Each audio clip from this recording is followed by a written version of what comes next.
I live with my parents. There's a fish pond, and the fish literally make that sound when What they come sound? up to like.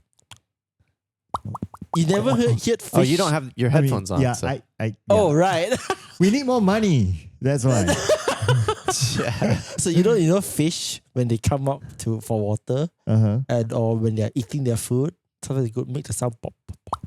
You never heard like that, the mouth. There's a sound that it makes. I I never noticed there was a sound. Oh, okay.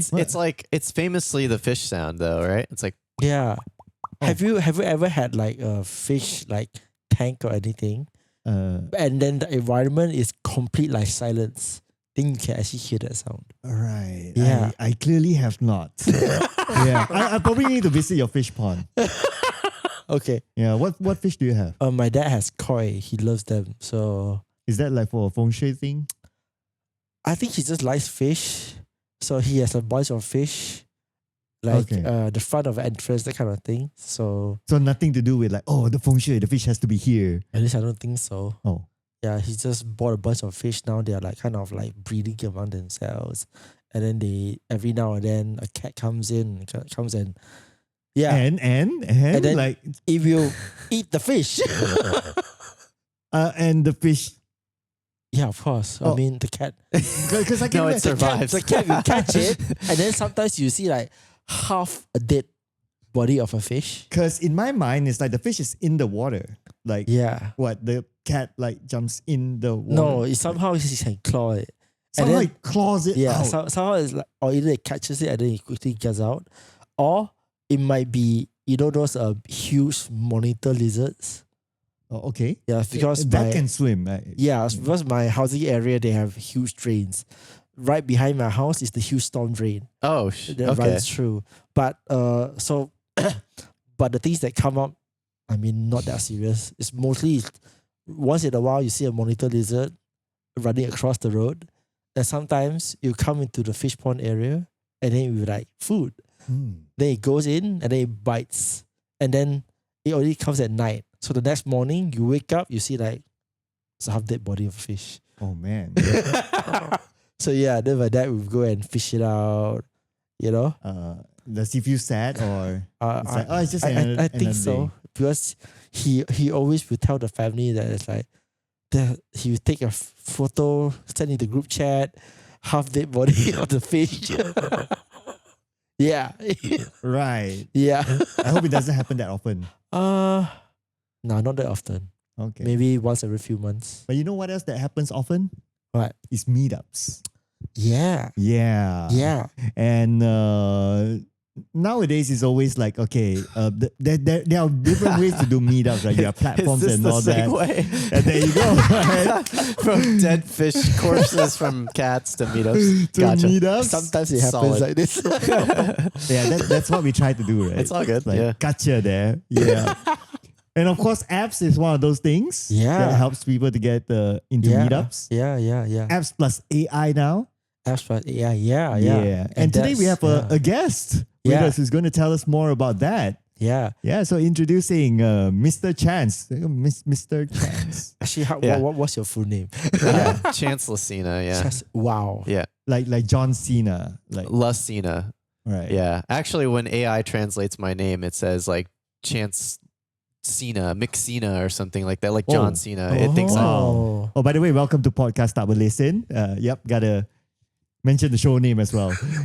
Yeah. Anyway, so Chance is also an app builder, but let's allow him to introduce himself a little bit. How would you introduce yourself to the world? So I'm from Iowa. So I mean that's the biggest thing from Malaysian audience. I'm like from the USA. I'm from Iowa, a really small town. I was a professional gamer for like 10 years. So basically right at like during high school, I was playing a lot. And then like after high school, I got onto, I started playing in tournaments like in Paris and stuff like that. And this was all like back in the like 90s to 2015. So around there, like basically it was a long time of playing really hardcore, but being sponsored maybe like 5 years. So being a professional gamer for like 5 years.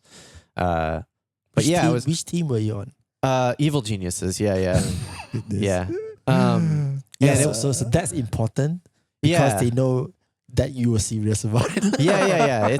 I mean, like your audience is gonna understand, that. But like usually, I'm used to talking to business people lately, and they have no idea like any of this stuff. Like esports, they're just like, oh, okay, that's Like evil geniuses. Like, yeah, what? like evil geniuses. So I'm used to not even like mentioning Yeah, stuff like yeah. that. But yeah, I was a professional gamer, and then after Quake was the game I played. Right, I played Duel mostly. And after it started to die off. I started thinking. Well, at the same time I was getting really into psychology and sports psychology, thinking about being a coach maybe or something like that.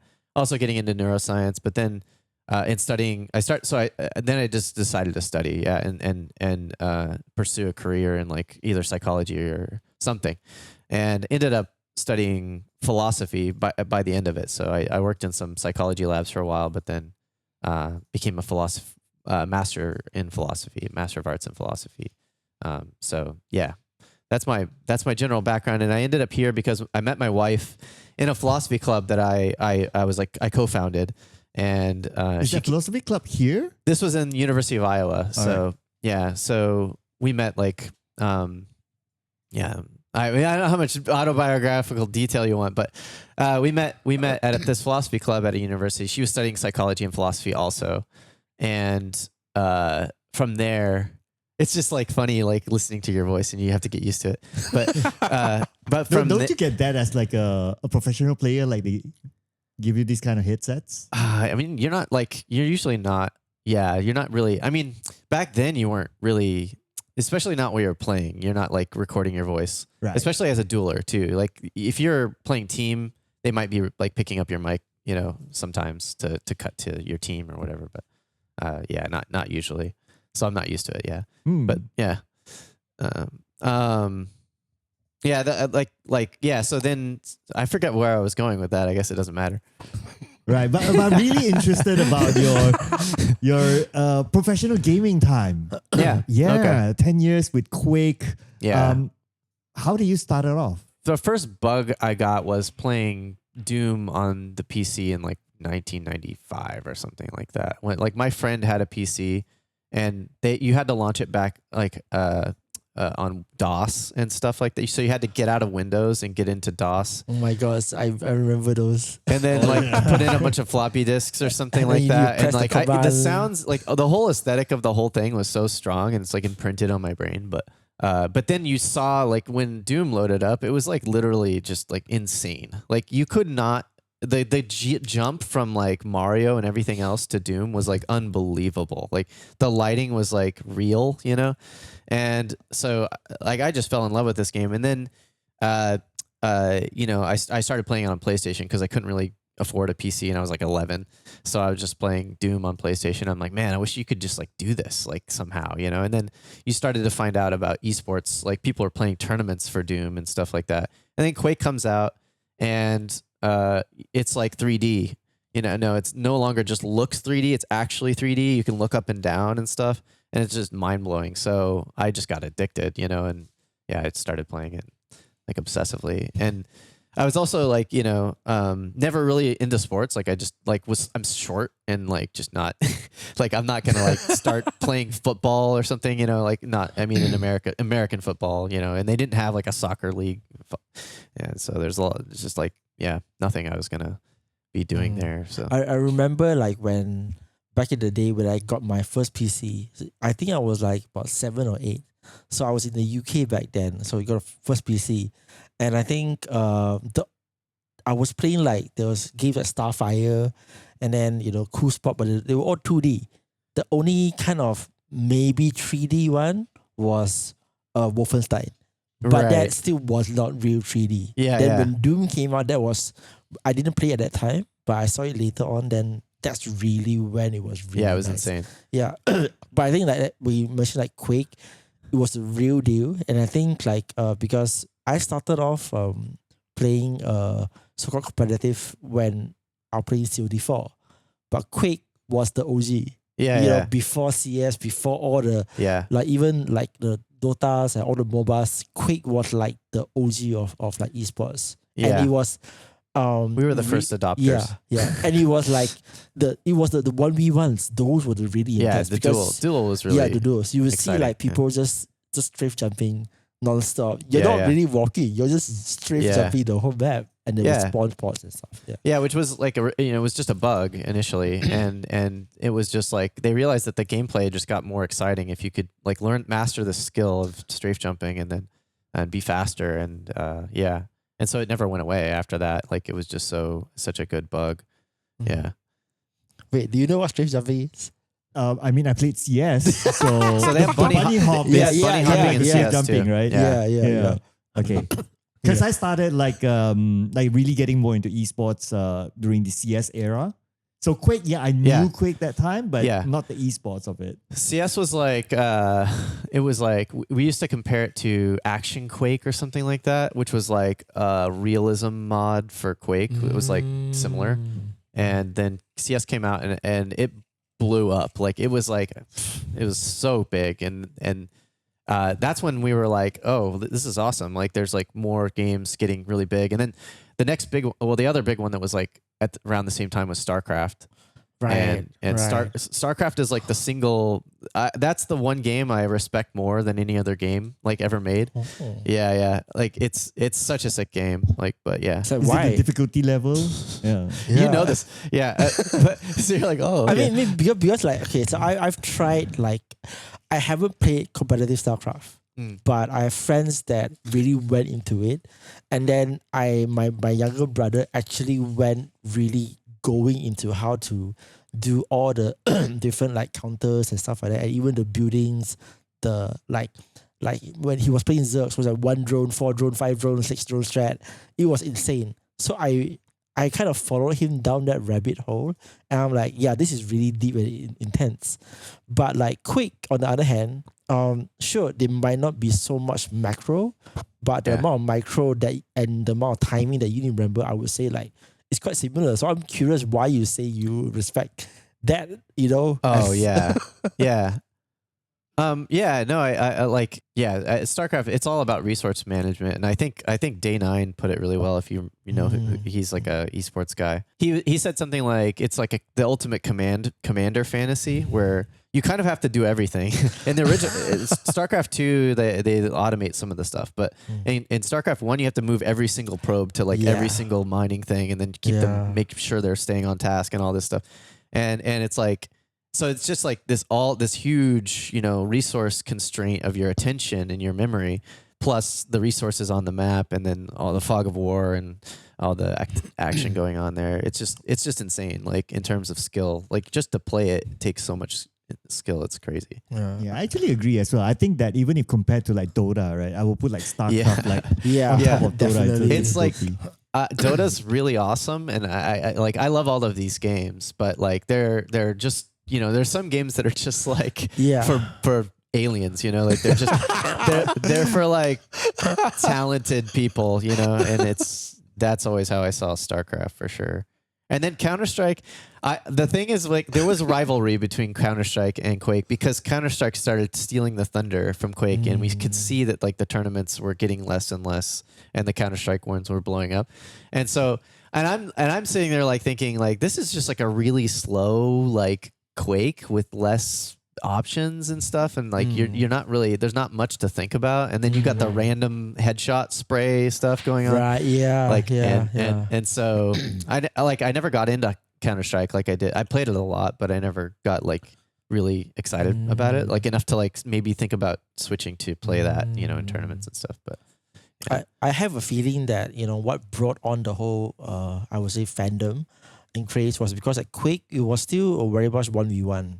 Yeah. But Counter-Strike is you play 5v5. Yeah, that's a big part of it. That was also when the first time I would say multiplayer games and cyber cafes and the internet all kind of converged together. Yeah. So everybody wanted to play together. Yeah. And you didn't really have matchmaking back then. No. You would just form teams, you would stick together for like forever, and then you would just play. And you would literally go and challenge people, say on the net, hey, anybody up for a scream, or travel to different places, then you play against each other, right? And then LAN was probably the most decent experience you can get.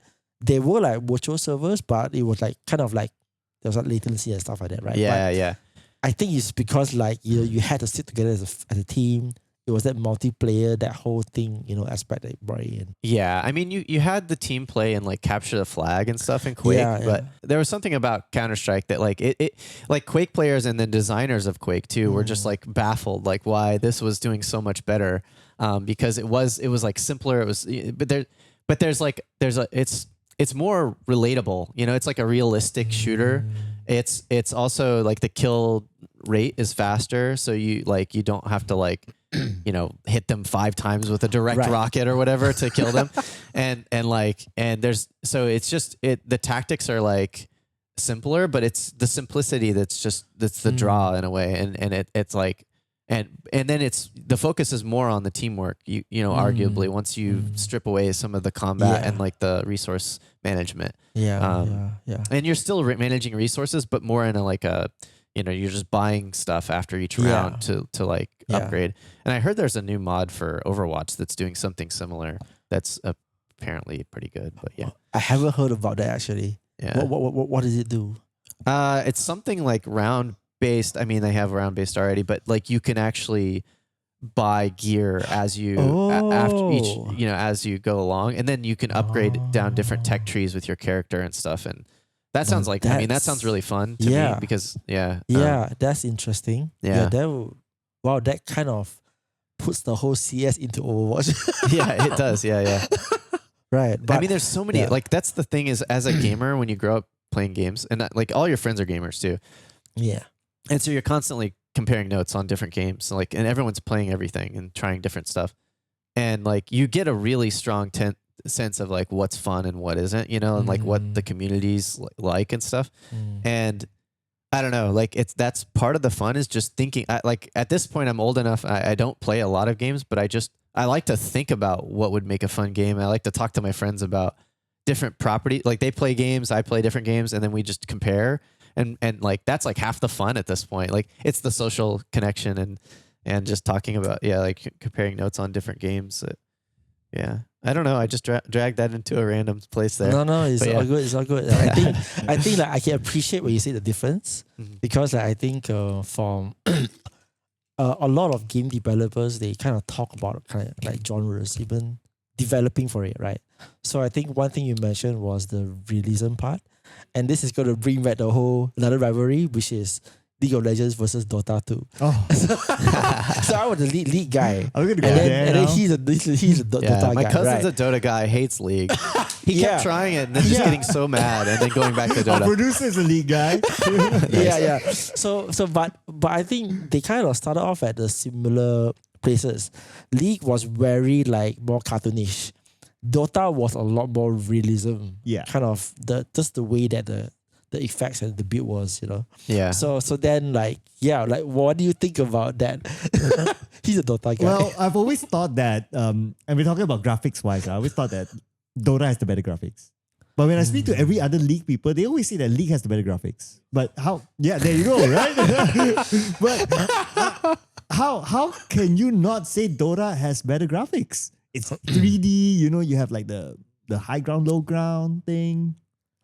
You have the moving rivers. To be honest, I agree with you. There you go, It's more crisp. It's like when I because That's I why didn't play EG1 TI, I didn't play a lot of saying, League or Dota, and so I'm kind of like I don't have a dog in this fight. But like when it comes to like cognitive like work, I'm like when I try to just recall a League scene, it's just like a mess. I can't even think of like what it looks like. It's just like it's just a mess. And when I think of Dota, it's like, oh, crisp. There's the lane. There's the trees. There's the art style is really distinct, and it's good for esports. I think where League of Legends was just a little more messy to me, but I don't know. Yeah, I mean, but I played both. I actually started off with Dota back when 5.84C. You betrayed us. Then nobody played Dota, so I went to League. We clearly didn't meet that time. Yeah, I guess so. So then my close friend who was playing League at that time, he introduced me. Then I started playing with him. Then that's where I got into League. So I played both, and I can somehow appreciate both games. It's just that like to be very honest, when it comes to the complexity, or I would say team skirmishing, just the amount of builds and pacing that you can do, I still gotta say Dota is still up there. But when it comes to like somehow the micro of like what happens within 5 seconds, right? League is just that mess somehow, but there are teams that can make that mess so fantastic. You know, they make it. Yeah. One way like that, like I've at least my friends passed down to me because I don't play them enough, is that like the difference is kind of like one is more team oriented. Like League is more team oriented, and then Dota is like more carry oriented. Like you can really differentiate yourself as an individual in Dota more, and in League you kind of just have to stay at your role and do it like super well and play the teamwork better. But you guys have played more than me probably, so like that. Do you think that's a fair characterization? I guess that's my question. Now that I reflect on it, right, I would say yes. Yeah. That's why Dota is like you always highlight like the carries a lot. And League you always highlight like a team. Yeah, you highlight a faker and all that just because. But then again, you don't highlight the other players as much. Instead, you highlight the team. So I guess in the reflection, that's the case. Yeah. Yeah. I think So then you can just as my philosophy background, I'm gonna. League is for socialists and Dota is for libertarian. Like Well, that's the first one anyone has ever categorized that. I love it. So you're a socialist now. You know what's the funny part? I actually don't fully know what that means. Oh. No, nobody does. Don't worry about it. It's but you know it's hard. I really want to know, like, how did you get into EG? Because you know what, when he was telling me about like, okay, you're coming onto the podcast and all that. He says you formerly played with EG, and the first thing that came to my mind is Sumail, these Dota players that lifted. Oh, okay, TI. yeah, shit. I'm so out of the loop. Sorry, I'm such a Dota guy. It's all good. Yeah, that's good for. So that was my imagination. It's like, oh, it's EG, man. But how did you get into that? I mean, we have had a few big org people on the podcast before. We got someone from Team Secret, we got someone from AG, and a few other big orgs here. It's a first for EG. Okay, cool. So cool. yeah, it's cool to know your story. So I mean, like if I can name drop Andrew Ryder, like he's like basically we were playing Duel in Quake 4 when it came out, and then there were team matches and stuff too. But I was doing really well. I was like, I think I got like second place at like a big tournament in like Kentucky. And then I was looking for sponsors and stuff. And Andrew Ryder was just another player. He was like already on Evil Geniuses because he was like working on there. He was like being kind of like a manager.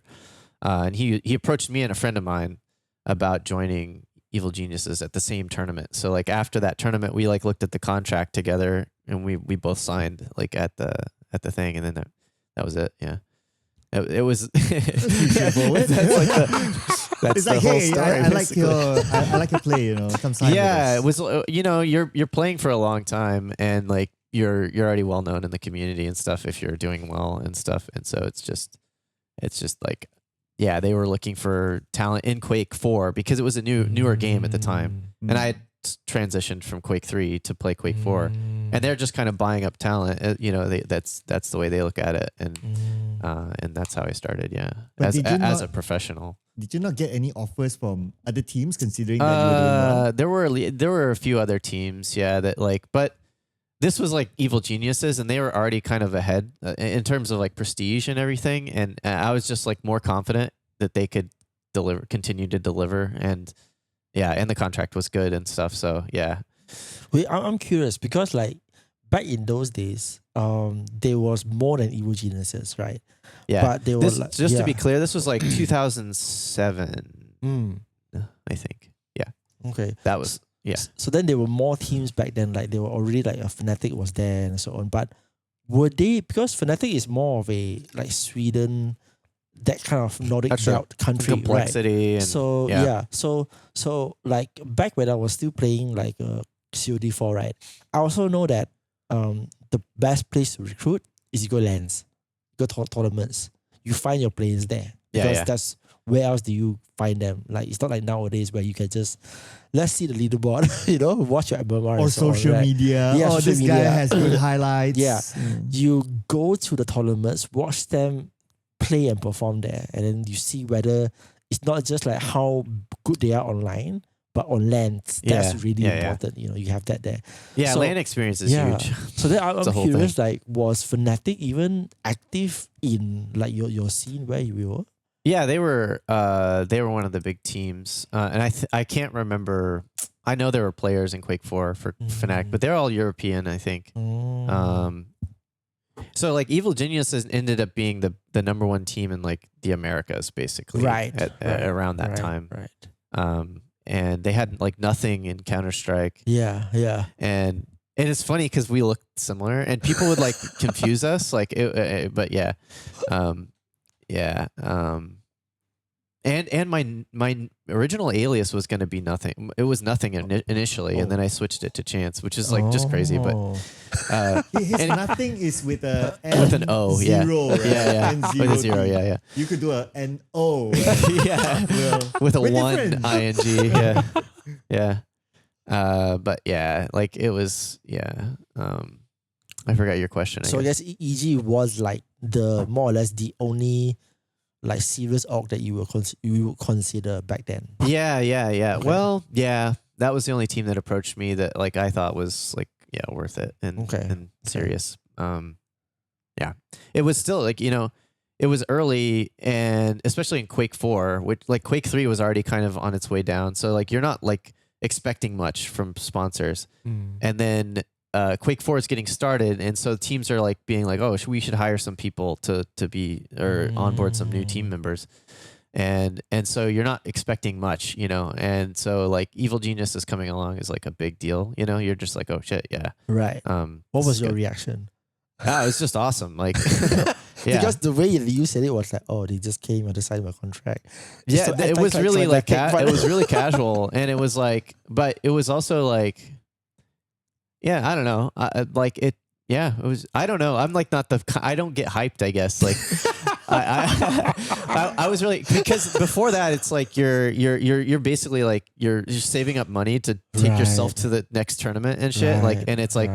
And it's just like this endless kind of loop. And like I would start a job, and they would be like, you can't have those 2 weeks off for this tournament, or whatever. I'm like, all right. And then I just don't show up, I'm just like, and then they would hire me back like the next week. Like when I get back from the tournament, they would be like, yeah, I guess, you can come back. And I'm like, all right, thank you.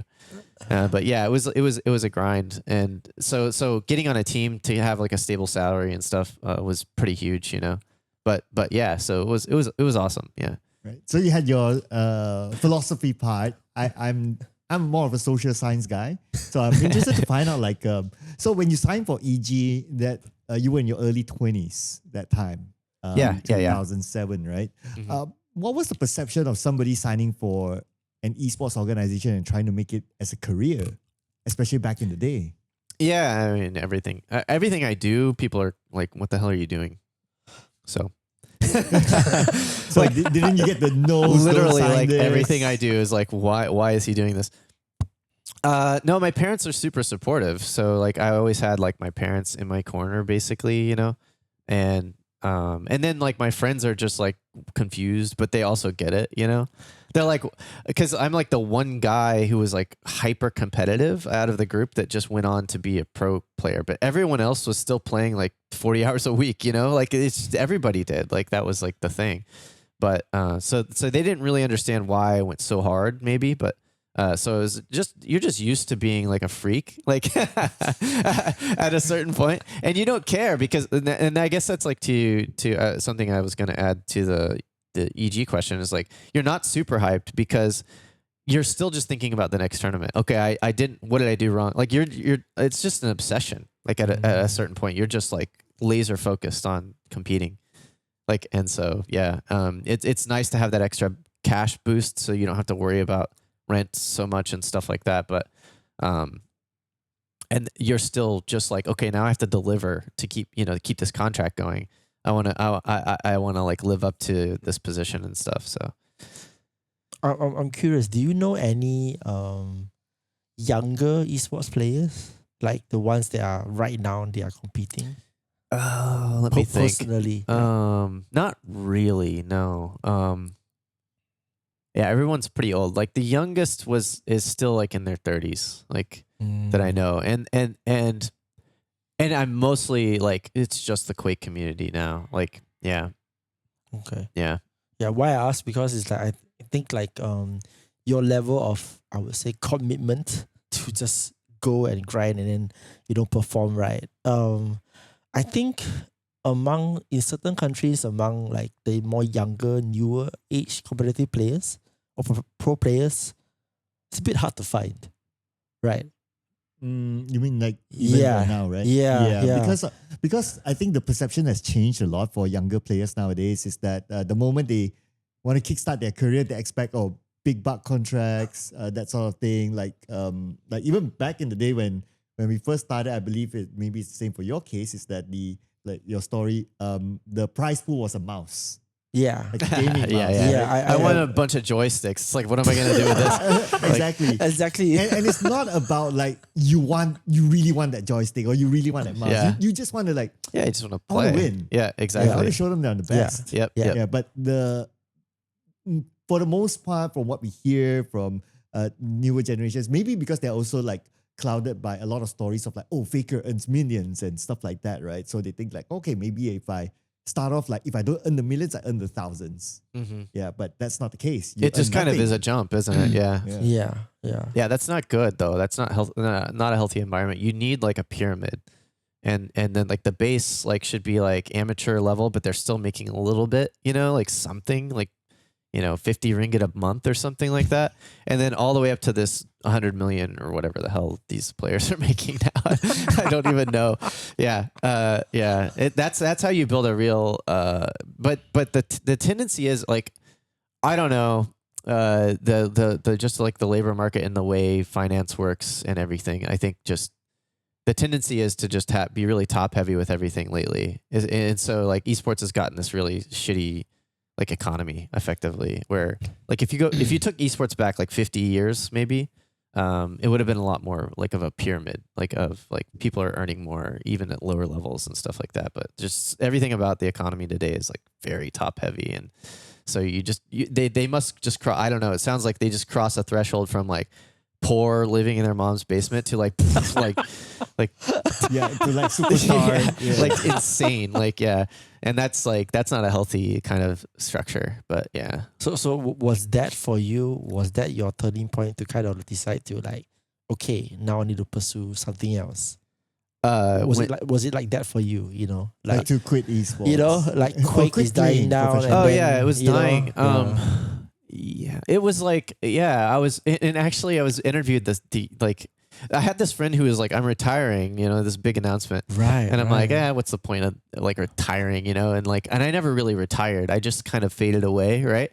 And at the same time, I was telling, like in interviews, I was like, yeah, you probably shouldn't try to be like, cause they're like, what do you say to aspiring pro gamers? And I'm like, yeah, just don't like, or pick a game that's like gonna be big, don't start, like because there was still a lot of players trying to get into Quake and stuff, and it's like it's cool, but don't try to be like a pro, like and like you just play for your own sake, for self-improvement and stuff like that, but don't try to be a pro, and that was like my genuine advice at the time when I was like fading out, and I'm like but at the same time, I knew that like there's other games, just like go to those other games, find those games, and if you want to really want to do this. But I think like the thing is like it's about internal motivation. It's not about it. Like if you're being externally motivated to do this, you're probably just not. That's not like this is actually the problem in like a lot of our economy. I'm gonna get philosophical again. We build this society around external motivation. Like they're like, oh, you've got to work to get food and stuff, and so like here's a bunch of jobs that are important: finance and banking and like and like what else is there that's just like a corporate law and stuff like that. Like, these are the important jobs. Here's like $200,000 if you can just cross this threshold. Like you get it every month or every year, and that's like, and so people like that are really smart are and talented, they're like, okay, well, that's how I get a stable career and stuff, is like I just go do this thing. But is it really like that valuable, you know? And so like we're all trained to sort of just be externally motivated by like you do have to make rent and stuff, but if you're like I think it's the same with like artists. Like you just have to do it. Like you just like if you're that kind of person, it's just like that's what you're gonna do. Like, and you're gonna be crazy to everybody around you, but like fuck it. So was money the factor for you during that time? You mean like To leave. transitioning out? Yeah, to No, it was transition out. it was like I knew I could just keep playing for fun and keep skilling up and stuff like that. And at the same time, I was getting really interested in psychology and social psychology, and yeah. So I mean, that's in my spare time. I was just reading all these like sports psychology and social psychology books and stuff like that. So I was just like, okay, this is the time to try that. You know, like apply to a university and see how that goes. And then I got sucked in for 6 years. By the time 7 you years. applied to a university, I guess you were in your 30s by then. It's 27. 27. Yeah. Okay. So did you feel that at some point it was oh, am I too late to do this? It's like my entire life is imposter syndrome. It really is. Like you nailed it. Like I was at university. I'm like, man, I'm like 10 years older than these kids. Yeah. Like and like it was awkward and like you know. But at the same time, it's like I look younger, so like people can't really tell, and so I just don't say anything. but no, but also it's just like, you know, you get, now I'm at a certain age, I'm just like, it was stupid to even feel imposter syndrome because like we all just like live this one life. And it's like, why not just like do stuff that you're interested in? And the university system is very accommodating and welcoming to everybody. You know, it's supposed to be universal, right? And so they're totally like, you know, they want people like of all ages and walks of life to come in, and so it's like but you still do feel weird because you're just like 10 years older than everybody, and Right. so yeah. It so happened today I had a conversation with one of my students, and so it's a she, and I didn't know her age before this. Before this, she was a content creator. She was a streamer on Twitch. It was pretty okay for her, and she got into game journalism. Basically she built a career around that, and she decided to take a diploma in something totally different, which is in early child education, right? And she's 32. Yeah. And when we had this conversation today, I was like, wait, what? How are you 32? Like you're amongst all these like early 20s, like in the university and all that. And one of the reasons that when I asked like, why do you choose to make that shift? Because it's a huge shift, right? So she says that one of the things is that economically in the gaming industry in general, it's not as stable. Yeah, it's not as stable. Yeah. It has probably hit a certain ceiling for her, and she don't see a career pathway moving forward. So that's where she wanted to see if she can go for other options. Now, in your opinion, like, do you think that like esports has hit a ceiling? Yeah, but that also, I mean, like, I'm not sure. I'll think about that. But I also, like, another thought occurred. So I'm sorry, like, I'm just gonna, but like, another thought occurred to me was just like, no,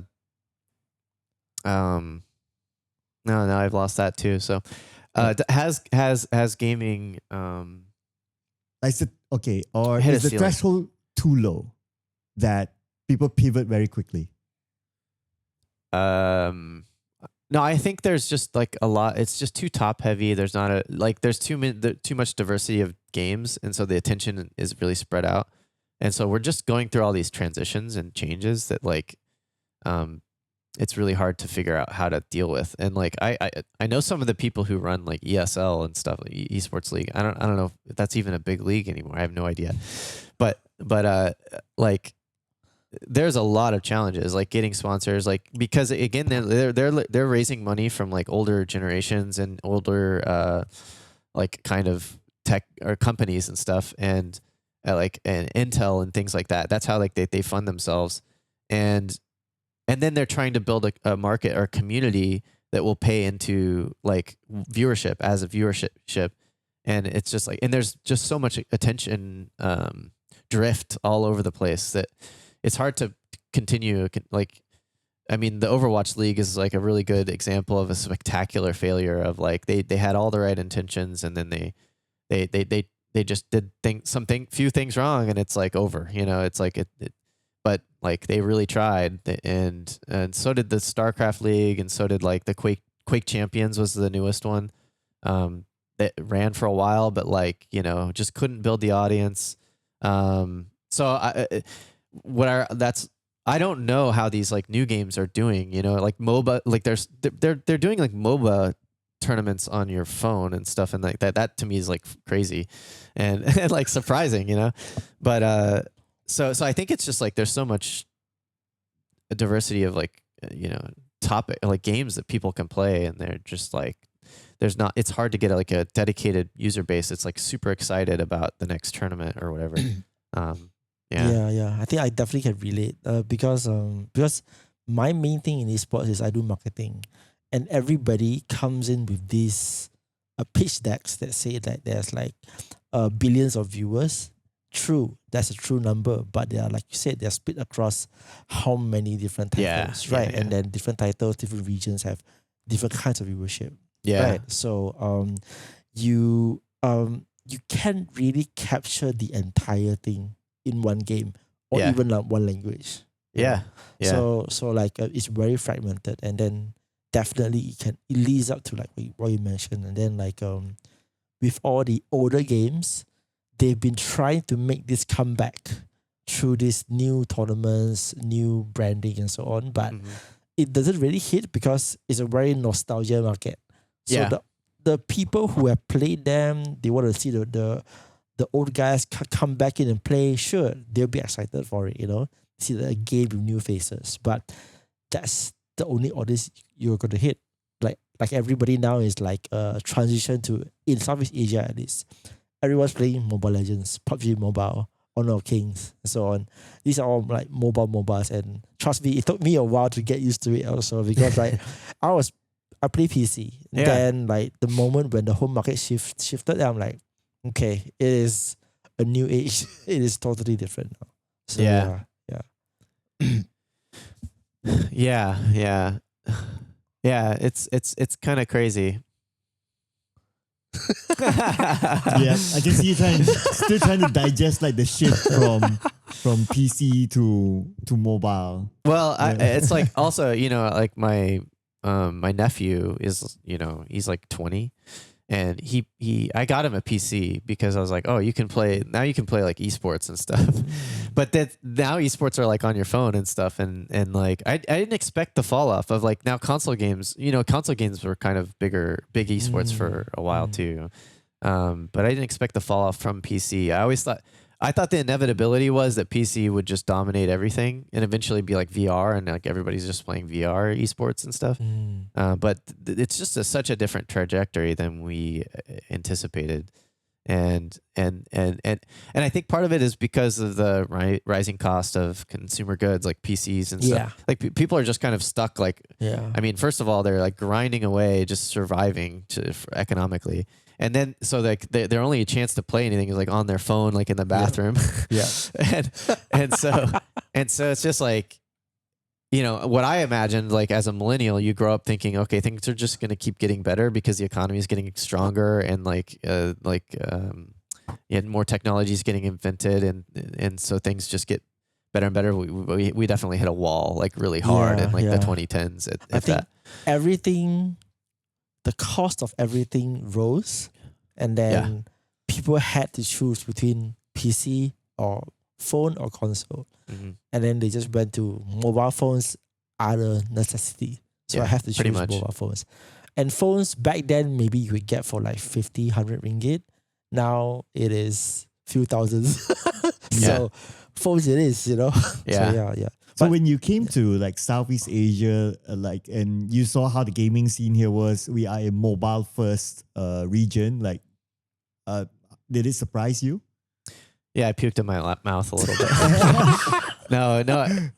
Yeah, it surprised me. Well, the whole trend surprised me, but it wasn't until I was like at the Tropicana Mall. It's now IOI Damansara or whatever.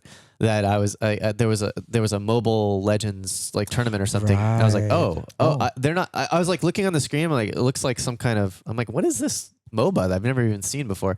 And then I noticed they're just using their phones. I was like, oh gosh, like that's that's crazy. Like, and Yeah, it's MPL for sure. Yeah, I think so. yeah. okay, Yeah, and that's when it really hit me that like this is a bigger thing than I realized. And And they had the stage and all yeah, that. they had a stage. There was a whole crowd. It was Yeah. like big. It took up like half of the mall. Yeah, it was cool. Yeah. So that whole thing like really transitioned. But talking about transitions, I'm curious, like for you, how was it like transitioning from gaming to like even just philosophy? Not even what you're doing now, you know? Just philosophy. Yeah. I guess like that's part of to I was also looking for like a stable career. That's the part that I forgot I was going to bring back in. And it makes sense that your students looking for a stable. We're all just looking for a stable career, right? And so, you know, within esports as a player, you could do like coaching or managing or something like that. But I was just so excited about psychology and philosophy psychology in particular at the time that like I was like, oh, I'll transition in this career line. It'll be a lot more stable of income. And then I was like, nah, I'm gonna do philosophy, which is like much less stable.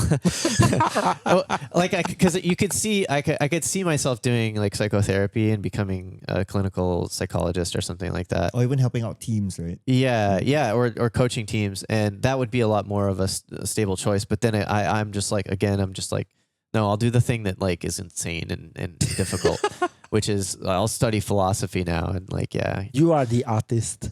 Yeah, You I have just to do I think what you wanna it's do. like I have some kind of like art like genes or something, you know, that just like I just have to be doing my own thing and Okay. very American. So then was that transition? It sounds like it sounds like quite easy for you because you just pursued what you were passionate about and then you wanted to Yeah, go I there. actually wrote this essay in undergrad, finding passion and following passion, and it was all just about how it's worked out for me so far. And Right. like at the time, I was just like, yeah, this is great. Like I can't really regret any of these choices. Like I've been, you know, I've never had much money. Basically, like even you know, in the small town we grew up in, it's like it didn't take much to survive. But like I've always basically, I mean, most people would just look at me as poor, like you know, like especially like in KL, they would. It's funny. It's ironic because I'm like the Westerner coming over. You know, you think that like he's going to be like you know affluent or something, and that's why he came here.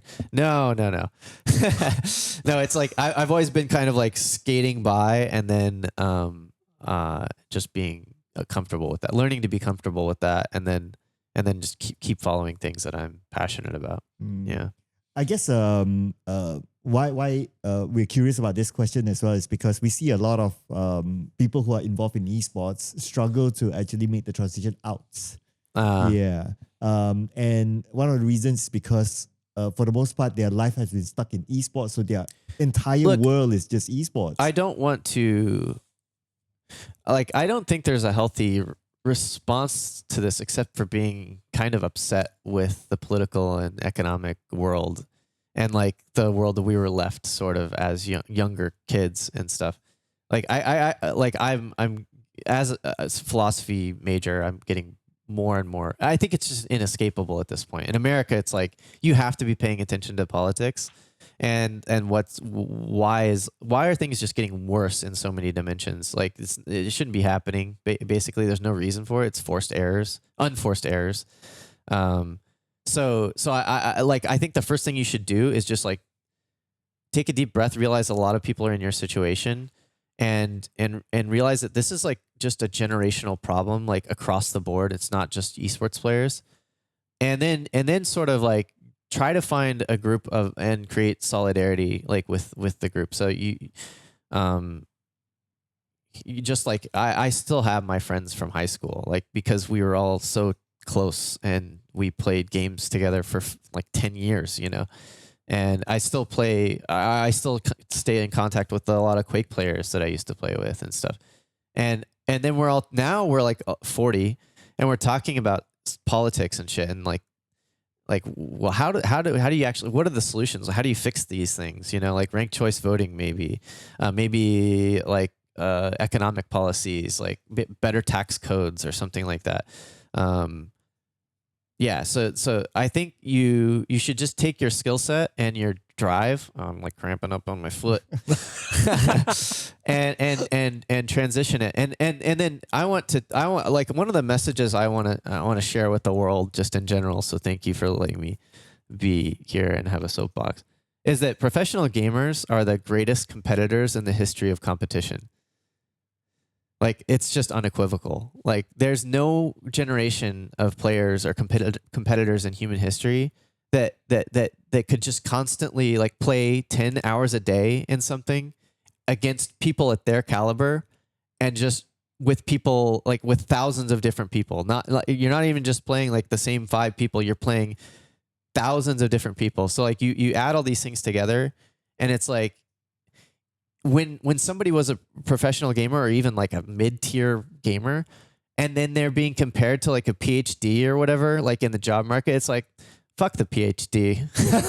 Like, seriously, like it really, like it frustrates me, because it's like esports doesn't get the respect it deserves. Like it really is like the most amazing. It's one of the most amazing things in human history, and it's just like, oh, you're just nerds playing video games. I'm 41 years old now. I'm just like tired of that shit. And so I just don't. It's like, so don't feel bad that if it's hard to like transition to like a regular like job or whatever. And yeah, it's like you can't help it that people are just naive, and like you like. These players are so capable, dude. You know it. You guys know it. But like, if you talk to a regular person, they just don't get it. Like, these players are so amazing.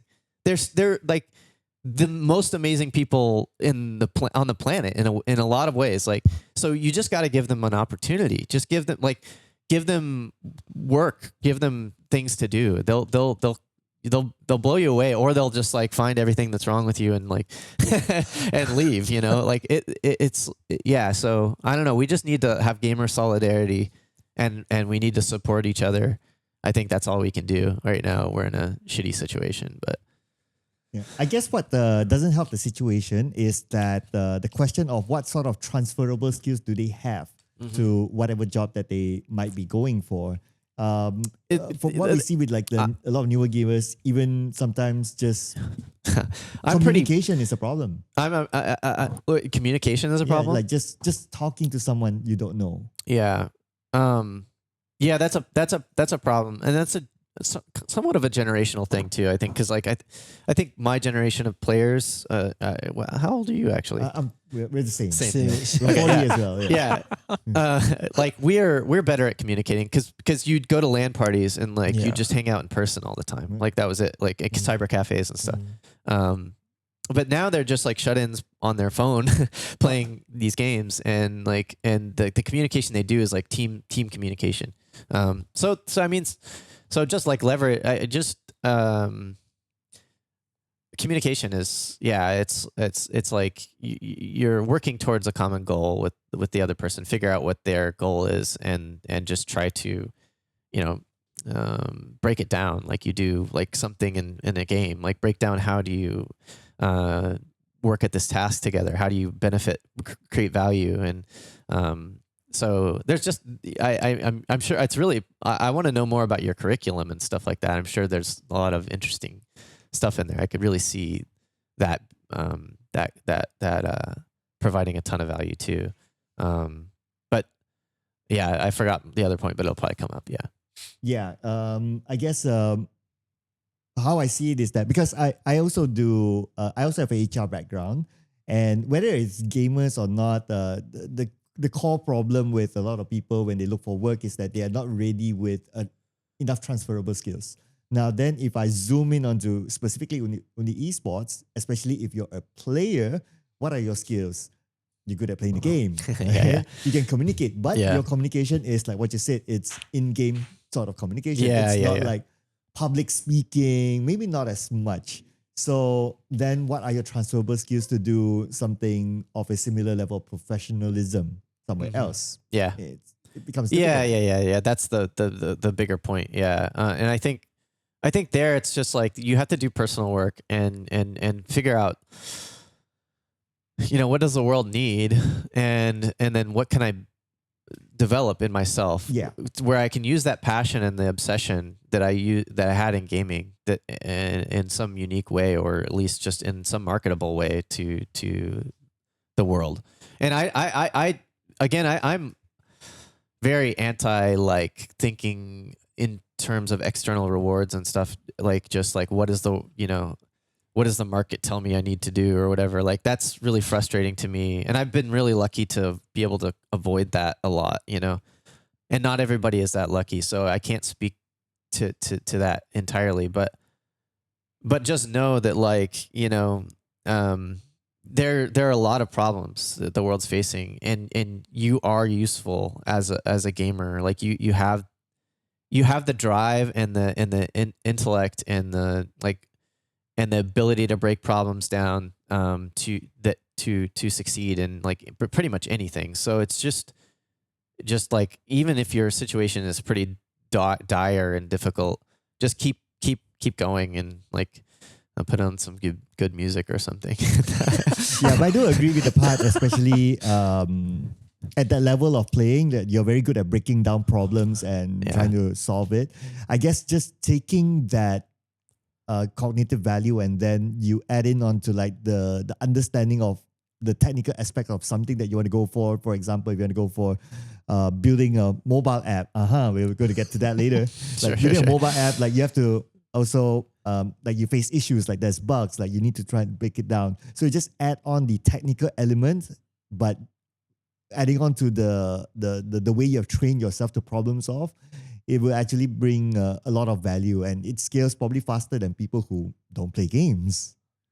Yeah. And that's what I think. Yeah, because I think that maybe people who play games like really, I would say, I guess the word they use is hardcore, like really go really deep into it, right? What happens is that you are faced with challenge after challenge that it just gets harder and harder over time, right? And then eventually, most games nowadays, they reach like this endless mode where you go infinitely, harder scale up. But I think the key is like you will always use your mind mentally to go towards that in the next challenge, to problem solve and so on. And I think like maybe the transition for gamers, I feel the main challenge is when you're playing games, you're very professional in this game. You have learned the rules of this game. Now you need to like open up your mind and into another set of problems, And there's also an element that's like procedural learning versus like semantic learning, where you just practiced so much, and there's not a lot of stuff like in the work environment, like that's just pure practice in the same kind of way. Like you have to have muscle memory, to do a lot, especially not like in corporate or like, any kind of like white collar sort of work. So it's all like leaning into the analytical side, and there's so it's definitely like there's like certain skills from gaming that don't like even transfer well at all. It's hard to like see how to connect them up. But at least the analytical breaking things down part is big, and then keeping the other thing you have to be kind of aware of if you're playing a lot is like and this is kind of another thing that I got really interested in psychology, is like being aware of your own emotions and like how you feel, and like and responding to situations appropriately, because you're under a lot of pressure and stuff like that in high pressure situations. That's another thing that's just like really useful to be able to transfer. But it's not always the case, that people even think, about transferring it, and so it's something that you have to be really intentional about everything and figure out. I think like the key thing is like, like to me is like find something that motivates you. And the other thing is, don't feel bad because this was the final thing that is a difference, because you might spend 10 years doing gaming, or 15 years doing gaming hardcore, and then you're 30 years old. Like I was 27, and you're switching into something else, and so then you're way behind your peers in the career world, right? And the traditional career path. But just don't let that affect you, you mentally. Just it doesn't really matter. And actually the effort you put into that thing is super valuable. You just need to tap it. You just keep resourcing it, keep tapping it, and keep thinking about, oh, how did I solve these problems in the past? And how can I use that as fuel to solve the problems in the future, the problems I'm facing now. So it's just keeping yourself motivated and looking back on your accomplishments from before and your failures, and just seeing that you got through it, and how to keep moving forward, draw lessons from it. I think that's a great timing to segue into how you even came about with your idea for your app, because talking about all of these analytical skills, right? You can break down your problems and so on. It's not just your skill sets that you try to transfer, your technical skill sets, but it's also your mindset, I feel. I think a lot of times we talk about things that are very what's your transferable hard skills? But there's a lot of mental, I guess, work that goes into, when you perform at a professional, very high tier level as well, that goes into it. So I think when we were talking about I met you and you said you're building this app. And I think the second time I met you, you had a very interesting breakdown about how you felt, social apps were just happening now. And then this is what led to, now you building your app right now. Yeah. Why don't you go into that a bit? Yeah. It's fun. It's there's so many different ways into this topic, and maybe start with why. Yeah, and the name of the app. Yeah. The app's called Chancey Meetup Curator, or Chancey Lepak Curator. Oh, I like how you name it after yourself. Yeah, because initially it was called Serendipity, actually, and the idea was to create an avatar that's like a AI community organizer, and it talks to everybody in the city, and then it sets up local meetups, basically. That's the fundamental. I mean, really, it was always this technical concept in my head, and then I'm thinking, the social media and the other meetup platforms have just really done a huge disservice to the possibilities of social connection in the modern era. If you think about content curation algorithms and how powerfully they know you, and how they can give you a video that you're just irresistibly drawn to, but the social connection tools are all trash by comparison. They don't they don't see any way to bridge that gap, because their eyes are closed to the possibility of it, because they're operating within the ad model now. They basically gave up on the biggest value proposition of the internet, which is social curation. And because the fundamental main value proposition of the internet, in my view, is information curation or content curation. The second one, which is the bigger value proposition, this was always the promise in the 90s. You were always excited about where is this going to take us socially? That was what I was excited about. And and a part of that, this experience of traveling the world and meeting people in real life, because we played Quake together. We had this shared passion. And then making lifelong friends with these people in Sweden and in Belarus and Russia and stuff like that. That was the magic of the internet. I was living it because I was just barely I was in the professional gamer world.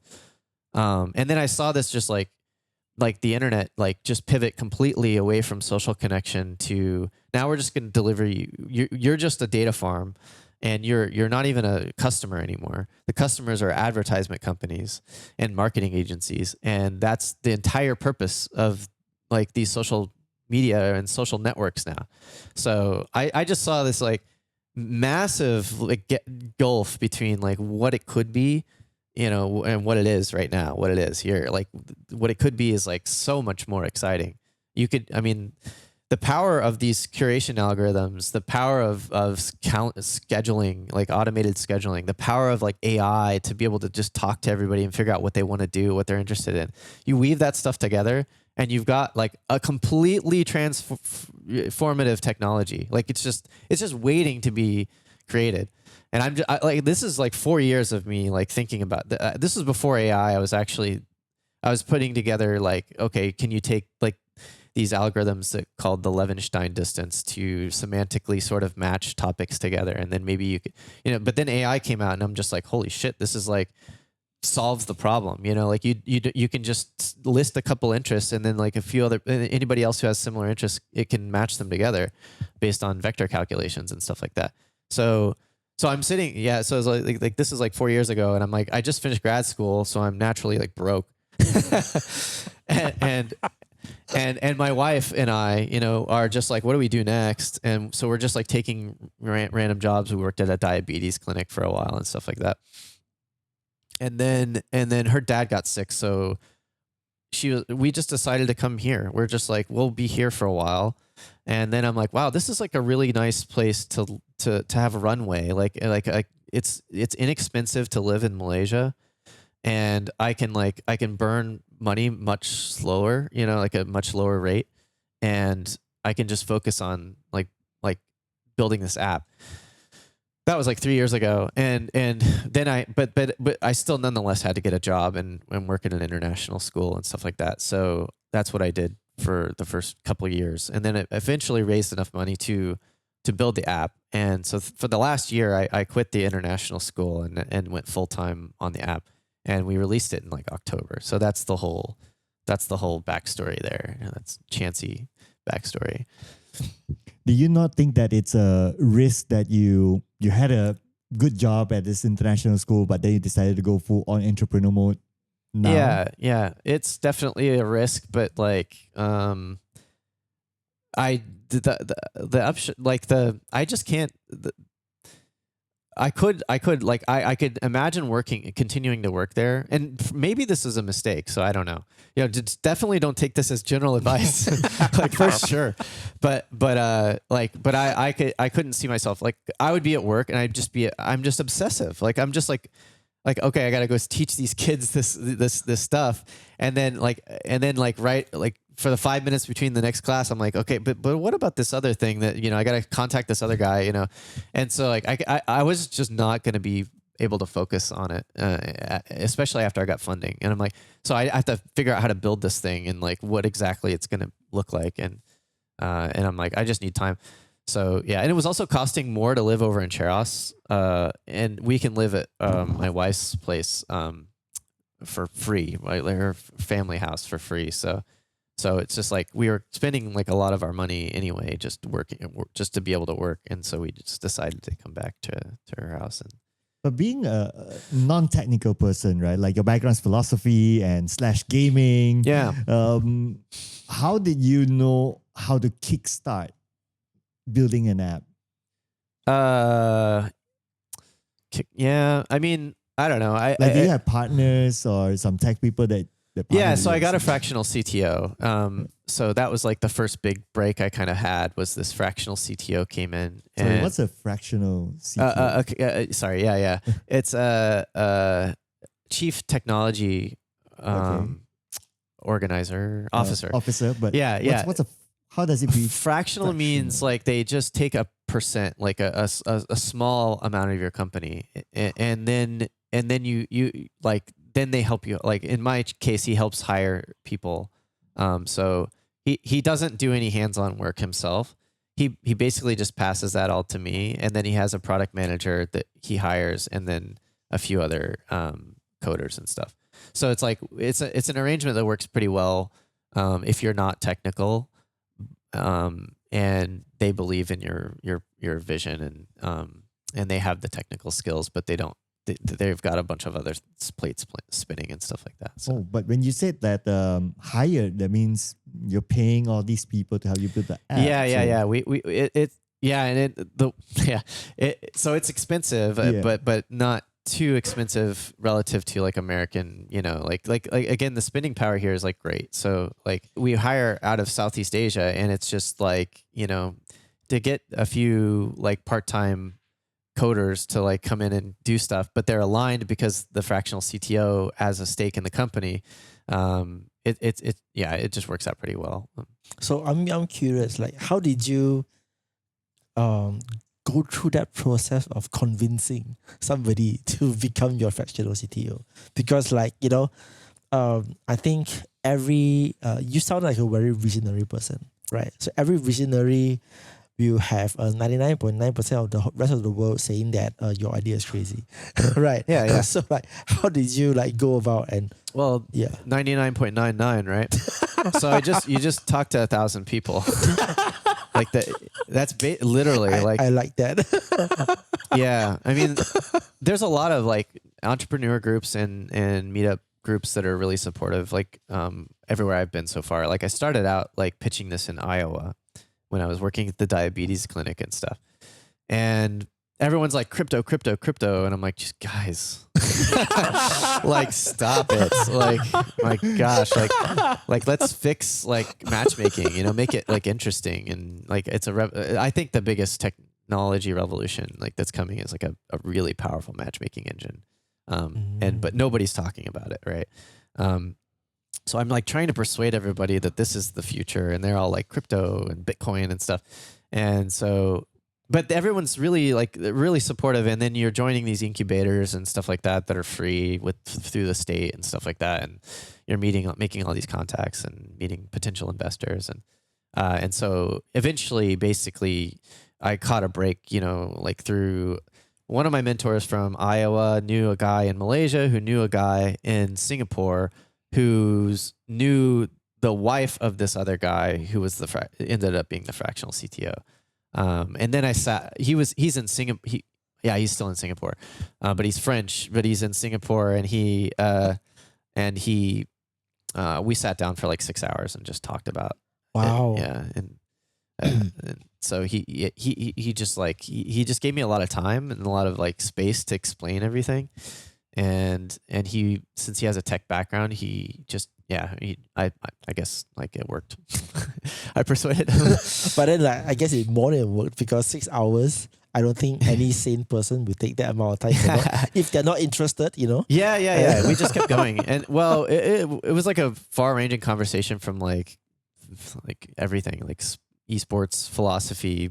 He started a mobile app company in Japan, and that's like how he started his career. He worked in Japan for like 12 years, and that was at the height of the mobile boom, when it was really taking off. He released a bunch of mobile games and stuff like that. So he was already like this he's like half angel investor, half like CTO guy, and so it was just like pure luck. Yeah.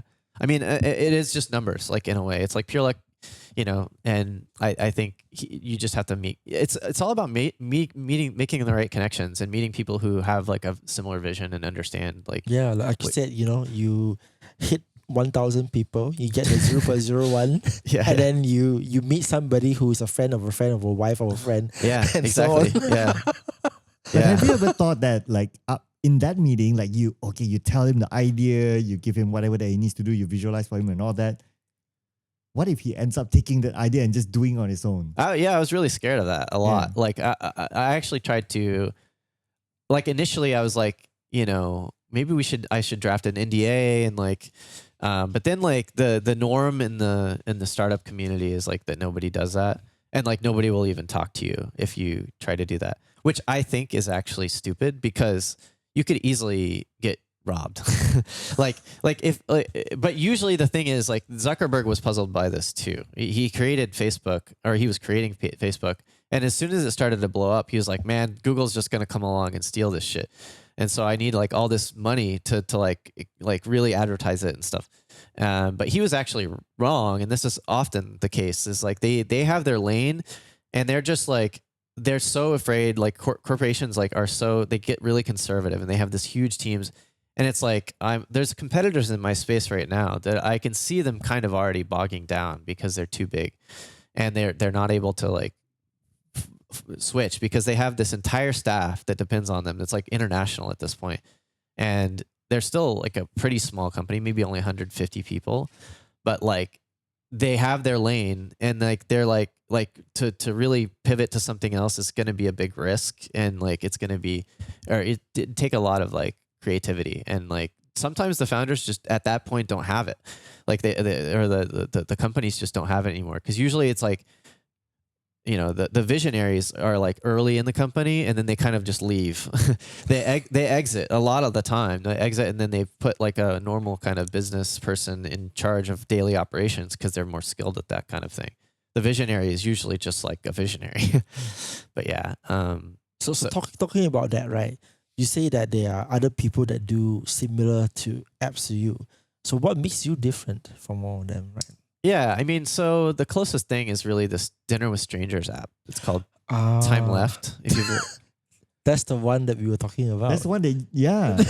Okay, but that one is it's a bit more skewed towards dating, to be very honest. The way that they market it, you know?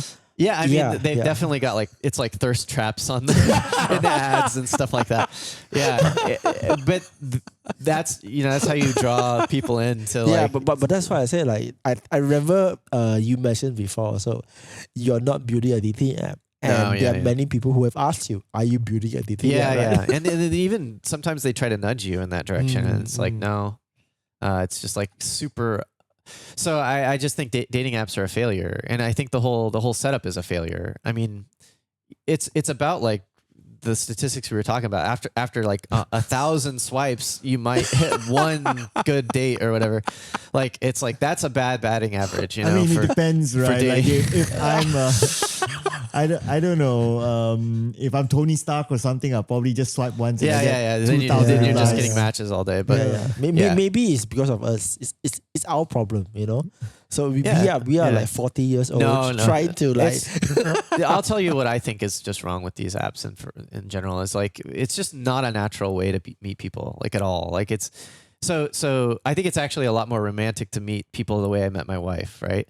So I had a philosophy club, and we just share common interests, and then we're in groups, and we're just hanging out casually over shared interests, and it has not, you know, it's not, there's no romance involved, right?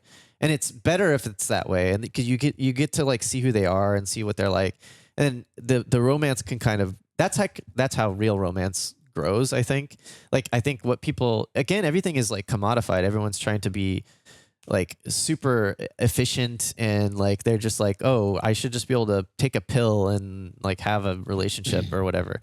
And relationships grow slowly over time. And that's like the healthy way to grow a relationship. Like, and so I just don't think that they're not very good at, and obviously their business model is designed to not succeed, like for you as a customer, because they want you to continue subscribing and continue staying with. Oh man, now having this mind-blowing moment. It is true, right? So if they succeed, you get off the app. Okay, disclaimer, not like I've been on dating apps. I have tried it out of, because everyone else tries. That's about it. Yeah. Don't judge me, okay? What does that mean? You're like, I haven't been on it, but I've tried it. Like, because everybody does. It's out of curiosity thing. What swipe left? What swipe right? This is what swipe left, right is. Okay, yeah, it's to that extent, people. Yeah. It's okay. Later we'll talk about it out of the podcast. After a few drinks. Maybe let you guys know. But yeah, that is like, oh man, like they created it. Yeah. For the users to fail so that we keep using the platform. Yeah, exactly. Yeah, so because if we're all successful, if one swipe, everyone gets a date. Yep. Then they'll move out of the platform. Yeah.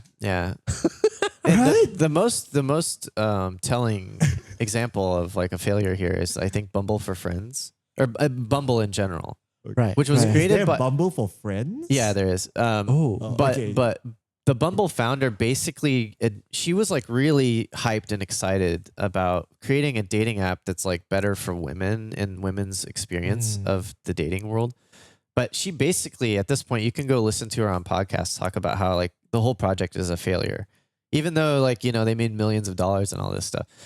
But Yeah, we made millions of dollars, but we failed. But she was trying to serve the demand, like honestly. But then like the problem that they ran into is like the business model that they use kind of doesn't support that, and they couldn't come up with a better way to connect people together that's just healthier and more organic and stuff. So she largely and I could be remembering this wrong and just like it's all fantasy, but I'm pretty sure that like it was like a Freakonomics podcast episode where she talked pretty candidly about it.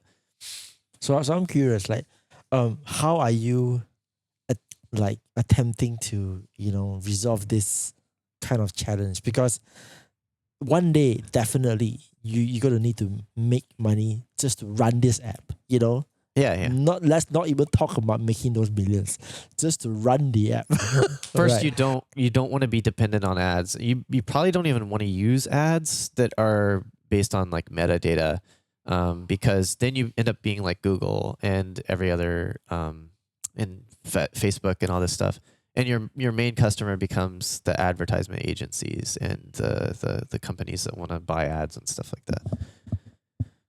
So that's one thing. I mean, you just start building. You have to build this laundry list of things you can't do, and constraints actually. The other one, the other one, you really just have to. Okay, so the other big concern is like, let's say we solve somebody's social life. We make them perfectly happy socially. So they meet like their significant other. They meet like friends and stuff like that.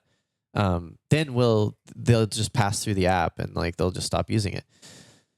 Not really, because people's social, like when you're talking about something as big as social demand and social life in general, you're constantly evolving as a person. You're constantly changing interests. You're constantly developing. So as long as we're still just the best matchmaking system for anything, they just come back to us to do. Maybe they just want to do pickleball this week, or maybe they just want to do chess, suddenly, all of a sudden, or they just read an article or whatever, and they just want to talk about it, and none of their friends want to talk about it. You get really good at matchmaking, delivering social discovery, like on, as best as technically possible, and then they don't pass through because it's.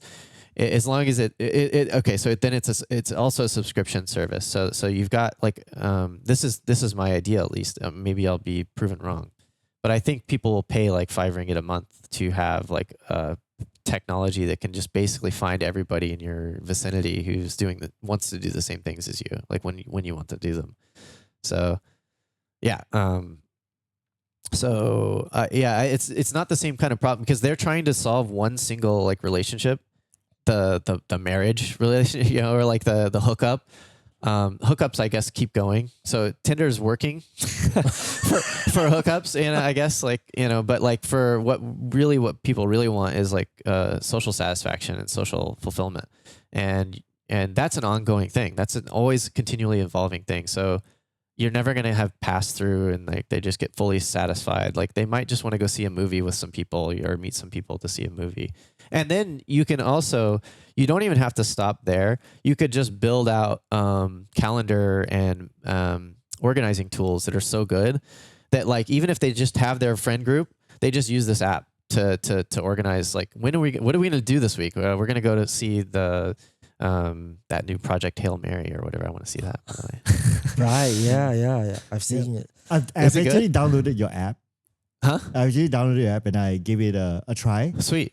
Yeah. And I realized that there's a subscription model to it. Yeah. Yeah, right now. But I was also thinking that, yes, let's say to kickstart like whatever meetup project that I have, right now is, okay, maybe I'll try to subscribe, I get people through it and all that, and we do our event. But over time, as we do our event, I can also just move them to a different platform. So for example, like, oh, I got all the contacts, let's create a WhatsApp group, for example. Yep. And then it moves away from a platform. At some point, I might not need your subscription anymore. So do you think that that's a business risk to you? That's the pass-through problem ultimately. And I'm just counting on us solving the general social matchmaking and organizing problems so well that you just have no reason to leave. Like you could create a WhatsApp group, right? But is it going to have like scheduled like organizing in there? Is it going to have, is it going to be able to just pull in random friends like that just happen to be free at the same time? And so, if you really just solve these problems, you're just going to be the only place to go. Like, and that's the way I see it. Yeah. Well, I think like what you said just now was interesting because like I think for you it's not so it's not so much like what problems you have to solve. Sure, you have that problem generally for social matchmaking, but right, I think there's also problems. There are things that you do not want to do, right? That those few core principles that you say like you won't change from these. What would those be for you? Oh yeah, that's a great question. Thank you. That's very you got into like deep into my mind there because I was thinking it in the back of my head, but I wasn't gonna say it just like out of nowhere there.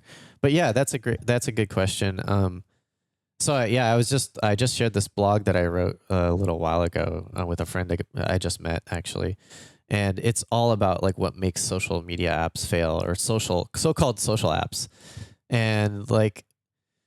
Yeah, it's a long list, but like, one of them is the business model of like curating to advertisements instead, just like making those your real customer.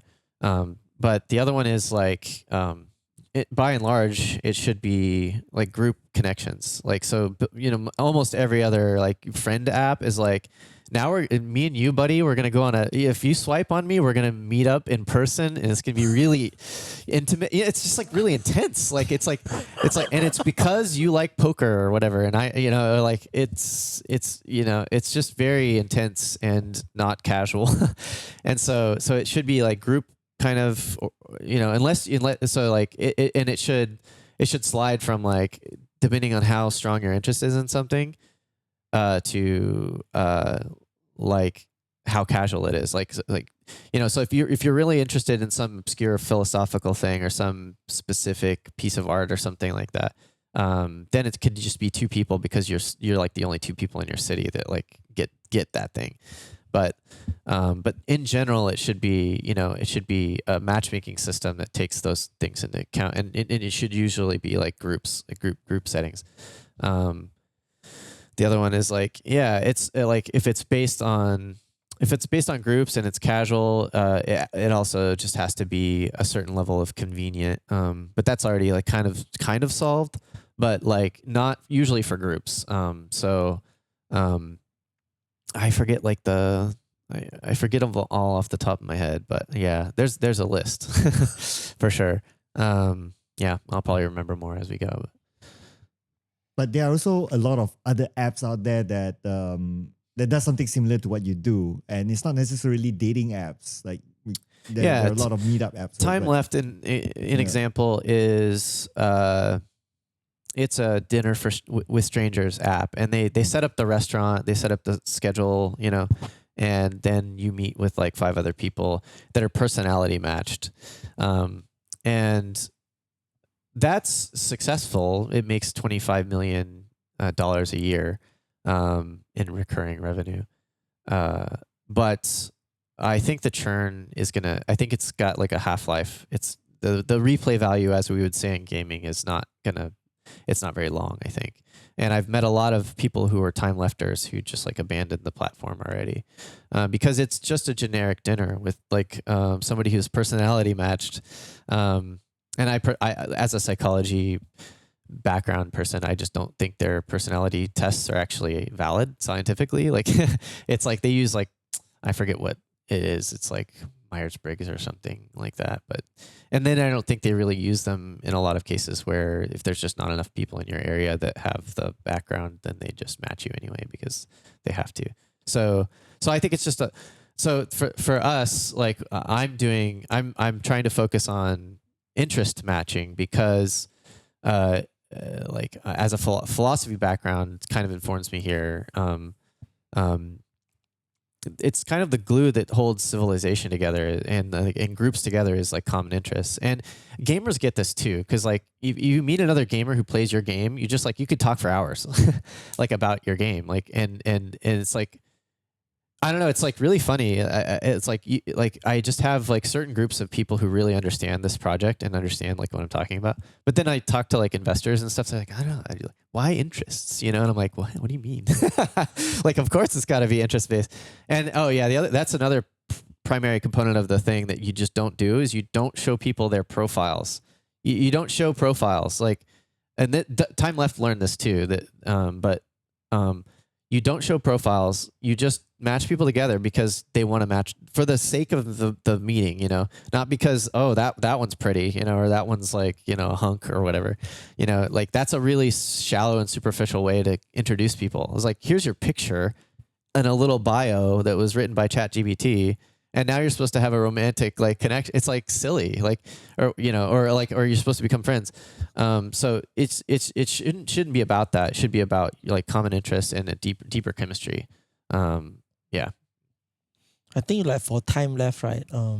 Probably, yeah, sure, they have the test and everything that makes you and so on. But I think one huge thing that they are doing to kind of solve this whole matchmaking process is they are making sure the whatever activity that they want to do actually gets out of the group chat because they literally plan it for you. And I think for most people nowadays, like they're busy with life and so on, right? The convenience of it. You need somebody is huge. who's proactive to make the initiative to make that event happen. Yeah. And you're committed to it already because you paid some money. You have to get commitment. Then you go and actually go, right? So I'm curious, like for you guys, like how are you going to solve this kind of a behavior? Yeah. Well, yeah, and that's also part of why like meetup.com is successful is because the host drives everything. Like the host is like putting things, okay, this is going to be Tuesday and it's going to be at this cafe. And then we're going to talk about business or whatever, you know, or whatever it's going to be. And so that's the value of having a host. And then in Time Left's case, they coordinate things from the office. They just go look for restaurants and then they match people together and then they figure out the restaurant and then they figure out the time and stuff. In our case, like this is just it's a scheduling and an interest matching problem and a location problem. So there's 3 parameters that you need to match people for anything. Is you need their topic of interest, their schedule or their availability, and then their location. And so those things, as long as those 3 things match, you can put them together. And then from there, like there's like thousands of other parameters you can add. Like do they like within the pickleball community? Do they like 2v2, 1v1? You know, like you can just start adding parameters. But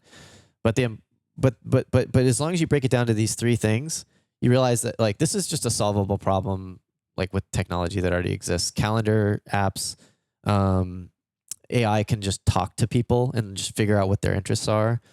So you don't need the hosts actually end up being, on Time Left side, you have these really generic meetups because it's just like a dinner with strangers and they can't really do matching beyond that. They don't do anything else. And to try to collect everybody's interests and then curate based on that would be beyond like what they're doing basically. Maybe I hope in a way that they'll figure this out, like that they could do that kind of thing and it'd be a lot more interesting.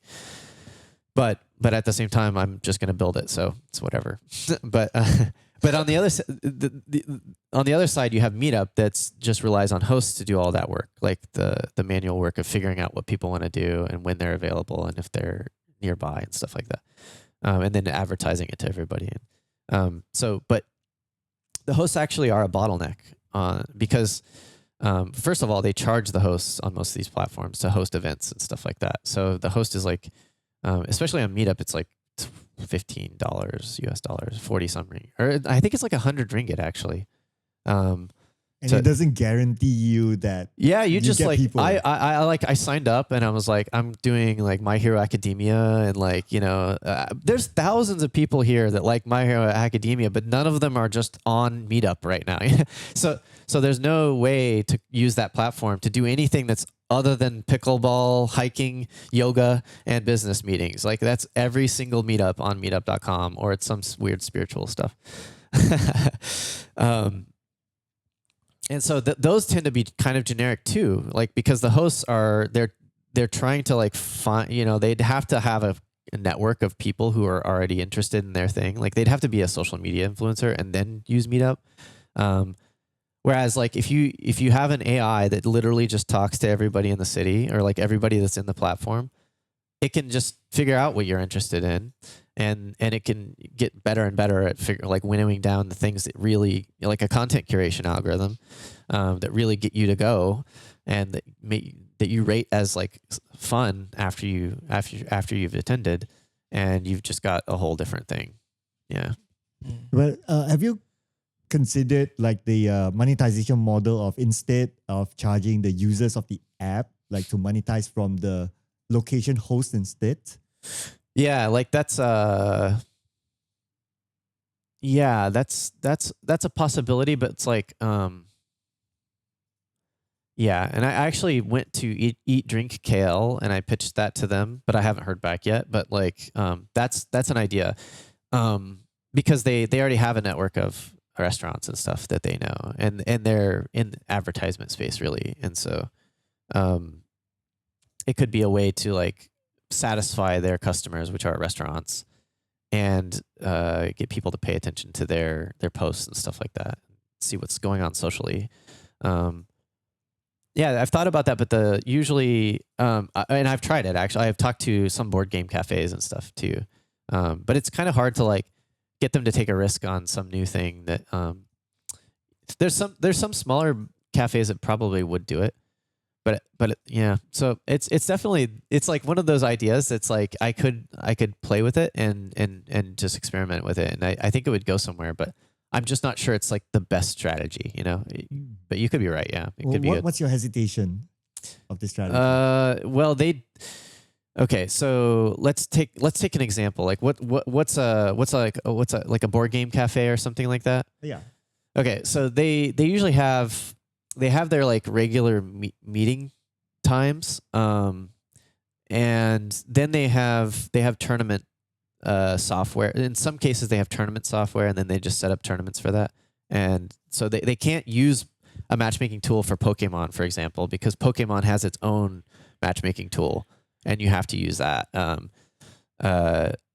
if you're going to run a tournament. And then like, they basically they may have the audience, but they may not. Like I actually think what they would be wanting from me is me to bring the audience usually, and I don't have the audience yet. So I could just build a niche like proprietary matchmaking tool, and then end up like every other niche proprietary matchmaking tool.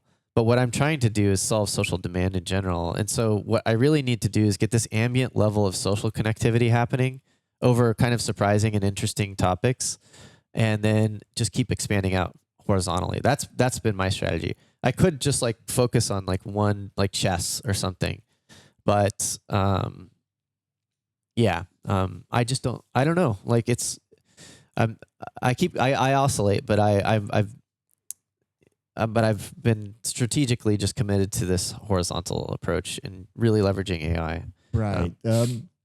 Because my thought process right now is that having a marketplace sort of app, you need to have strong user acquisition. Yeah. So it's the demand and supply, whatever that you want to name it, you need to have them together. You cannot have like, okay, so now I have demand, but there's no supply, and then the demand will fall off. Yeah. And vice versa as well.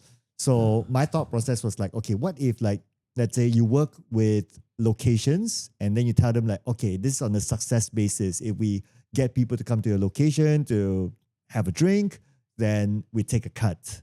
Yeah. So to them, they would be like, oh, okay, there's nothing much to lose, right? Yeah, It's yeah. a success basis. So then you would always have those options on your platform, and then to drive user acquisition there, at least you already have like, okay, the reason of why people are there in the first place, because like, oh, I can easily book this place for my next meetup straight up. Because I think that one of the other biggest constraint, because we're also trying to do a meetup of our own, is that location can sometimes be a constraint. But if that particular app is able to help us solve that, that's one thing out the window. Yeah, for sure. I mean, I could build that in like right now, basically, with like a list of locations that like I could go curate a bunch of locations and just put it into the app and then let people vote on it. And maybe even give like the users discounts. Yeah. And then I mean, I could do it right now where they could just. I mean, there's already a location voting system in the app, but it doesn't suggest locations.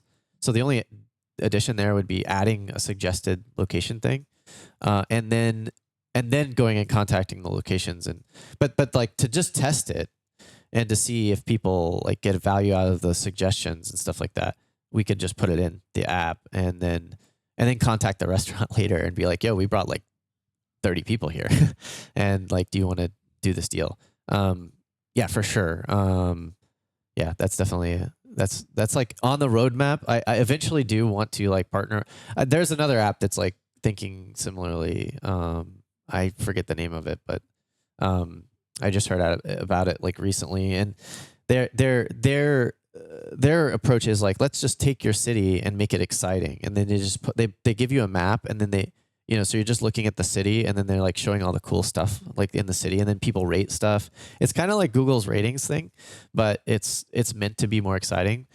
It's hard to tell because there's not much going on in KL, like how successful it is. But ultimately, I'm also just, I don't care, kind of, in the sense that like I want to get people to connect on stuff they care about. I'm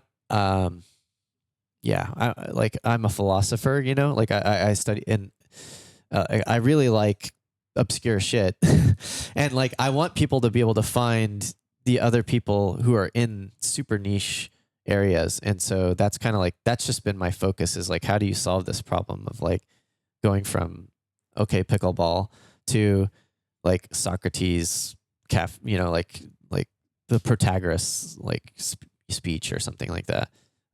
Yeah. I think like, all of this user acquisition and then eventually how your app will look like, right? It's a kind of a chicken and egg situation. Yeah, right? very much. Because you need one before you can get the other, or vice versa. Yeah. But I think that the key is like, there's really no harm of like you focusing on just one niche first, making that happen. Yeah. And then in the end of the day, your app, the way that you encourage engagement and so on, right? That stickiness itself will be the proof of whether it's working or not, right? Yeah, that's true. Yeah. Because like I think TikTok for one point of time was just known for like people doing dances. Everybody flooded that. Yeah. Then when you go on TikTok, then you realize there are other things. It is like the common strategy is like you always start out with like a niche thing. And the way I look at it is I am niche already. It's like meetup. And so I'm mostly marketing to meetup people. I'm also looking at like language exchange, expats. But the framing for me is this is just marketing, because the tool just does anything. Like the tool does anything.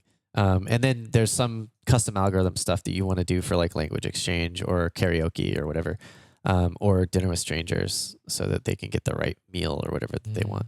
But beyond that, that's all actually just marketing.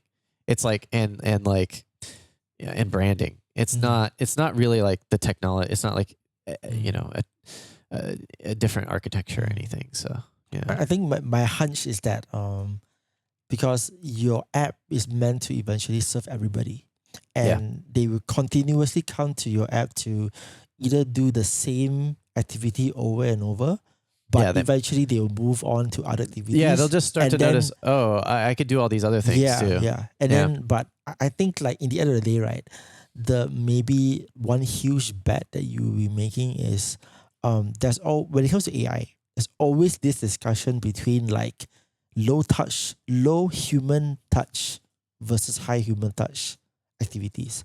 They are, I think, in this day and age, there are some people or some activities that you still require very high human involvement to make it work. Yeah. And on the other hand, there's like the AI, which is very low human involvement to make it work.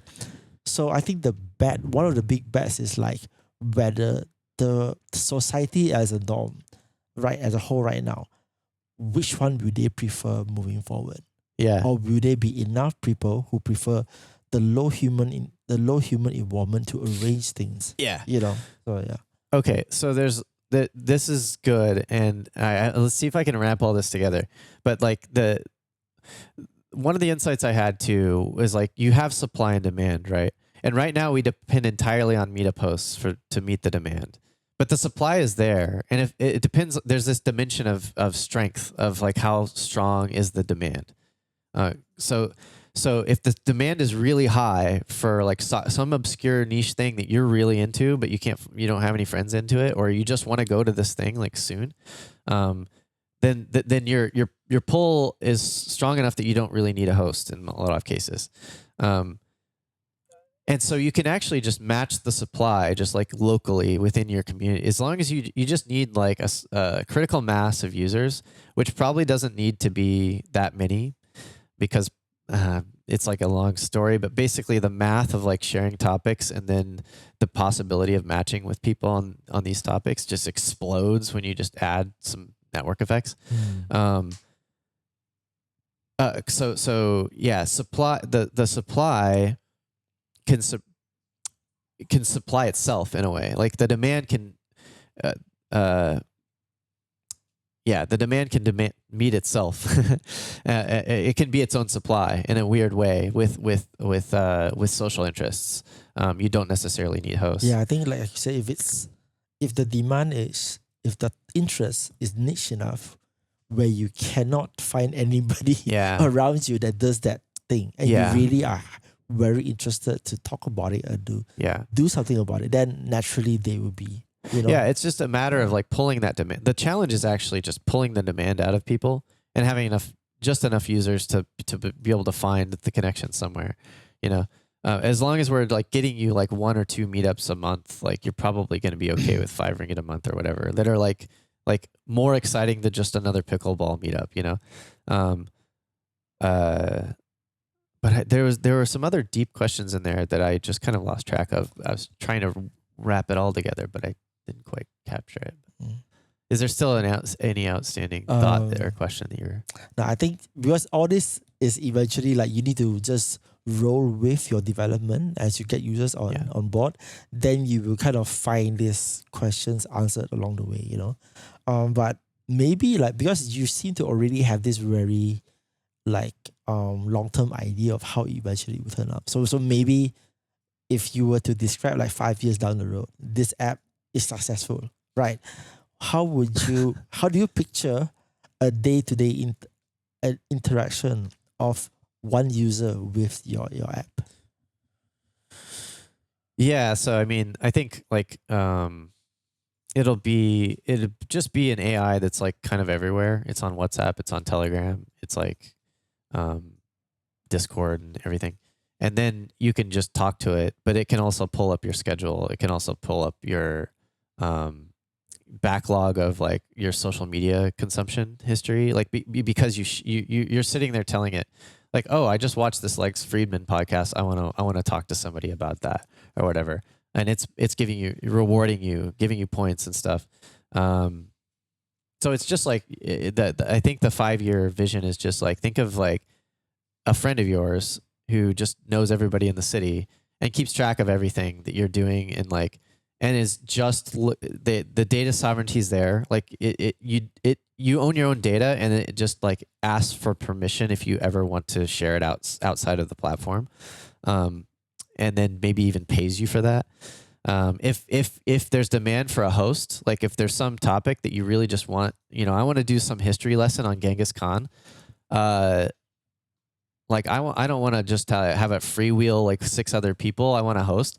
It's going to reach out to like some Genghis Khan, like anybody in history or like in there's like thousands of people in our like around here that like studied history that we just don't know. They're just around us. Like we just walk by them every day. You know, everybody's got like a degree they don't use because like our economy just doesn't give a shit about your degree. You know, like most like so many undergrads and graduate students are just like walking around working at like, you know, Uniqlo and stuff. But like you build a system that's strong enough at all. It's again, you just solve social matchmaking, solve social demand. And yeah, it's like, just keep going back to that thought of like having a community organizer that just like is insane. Like, and it's to me, it's not even like insane. It's just like the tech stack we already have, but like just put together like Lego blocks towards local social fulfillment in particular. But I also eventually want to expand it to like, if you can't find anybody in your city that like Socrates or whatever, there's probably somebody in China or something that would want to talk about it, you know? And so why not just go online? And then if you want to do, keep them in the platform. You don't want them to go onto Zoom or something like that. But this is all like, I'm just trying to build the best social app ever, I guess. Like I started out just like, I just want to solve this matchmaking problem, you know? And now I'm like, oh yeah, actually this is just better than everything would be. Like if it succeeds, it's just going to be like the kind of it's like attacking the base of the pyramid. Now there's just nothing else that's going to usurp it except for maybe financial technologies or something like that. Like when you're talking about the value stack, like everything else is like on top of social connection. And yeah, so yeah, it just, yeah. Yeah, I think that the irony is that we're going into the age of AI, and then your app will be like an AI companion helping you match with other people. Yeah. But the core need that you're still fulfilling is human to human connection. Yeah. I mean, the alternative is like, you know, Meta and a lot of these companies, like Zuckerberg was like, yeah, the average person has 3 friends, but they want 15. So we're going to, you know, create 12 AI, friends for you, you know, it's gonna be great, and you're not gonna need real people. and it's like in that way we can just slip some more ads into like your conversation with your friend. Your friend's gonna be like, dude, but have you checked out those new Nikes, you know? And all of a sudden you're like, what the hell? Like your AI friend. Oh my god. And it's really dystopian to me, and like it's just unnecessary, because if you solved that problem in the first place, Zuckerberg, that was your job, dude. Like, and you just like, well, you know, I got to hang on to my $1 billion fucking island and shit. That it's like when all hell breaks loose, I can go live in my bunker. It's like, what's wrong with you guys? Like, holy shit. Like, you think you're going to survive like the apocalypse when like, I don't know what any of these billionaires are thinking, honestly. Like it's like insane. Like, so yeah, but, no, if they just solved that problem in the first place, which is the biggest value proposition of the internet, which is to meet social, literally, I think if I went back in time and I had like a team of engineers, I could probably just reinvent something similar without AI. It would be like not AI, but it would, you just take like MIRC and just like fucking morph it, and it would end up being like a really sick social app even back then. But they just, it's like hard, you know, when it's like, this is all from hindsight, because I have all the hindsight. Yeah. And you can, at the time, none of this stuff was obvious, but now it's getting just more and more obvious. It's obvious to me. Like, but yeah. So what's next for the app? Like next is we've run out of money, so it's over. It's like thank you for the introduction, but no, we're like I've got this basically, you know, we've got the dev team, and I've got this backlog of features we want to build, but I have no income, and I have no, you know, I don't make enough from the app to be profitable, to self-sustain yet. So my co-founder's like, yeah, my fractional CTO, he's like, you should just like look for remote jobs, and like that way, like, and that's what I'm doing right now. I'm literally just like looking for remote jobs because if I get a remote job in the States, I can bring all that money back here and spend it on development and marketing and all this stuff. Have you considered going for like pitching? Yeah. I'm pitching to Cradle soon. Like they're reaching out to me again. I actually pitched to them like 2 years ago, but it was before the app came out, and they're like, come back to us when you have the app out and like there's traction. Because I was just like telling them crazy ideas. And Right. At least now you have like a. now I have an app. I'm like, Yeah, look, it just yeah, like yeah. it works. You can just match with people and stuff. Yeah. Yeah, and then like you said, 99.999% we reject you. So let's get your next 1,000. Yes, finally. Yeah. I just another angel investor would be huge. Like I'm not really looking like VCs would be okay, but like I think a really aligned angel investor is what I'm looking for, is like somebody who believes in the mission, and it doesn't cost much to run this. Like if like anybody like you meet that's like relatively wealthy could like fund this like overnight. And it would run for like years. It baffles me. I had a friend who worked at Twitch, who raised $2 million to start an esports social network, right? And since he lived in the Bay Area, they burned that cash in like a year and a half. Like, but so we lost, like, this was called juked.gg. I hate to out my friend here, but like I like how he used the gamer term. And it was a social network, and it was just like the whole point of it was to like keep you updated on like the next Dota tournament, like what's going on, like, and it was beautiful. It was like really well done. But he, it's just it's just like Facebook, and you could like just subscribe to the Dota channel on Facebook, and so he couldn't like differentiate well enough, and it didn't really work out. But that was like $2 million in less than like, it was like in like 2 years. If I had $2 million in Malaysia, like, or even in Iowa where I'm from, like it would take me like a decade to burn that money. Like I just like, it's like, I don't know how you. Like I don't want to like it's like I'm being harsh, but that's actually like a lot of startups like that's like, it's not like my friend's fault. It's just like that's how expensive it is to develop over there, and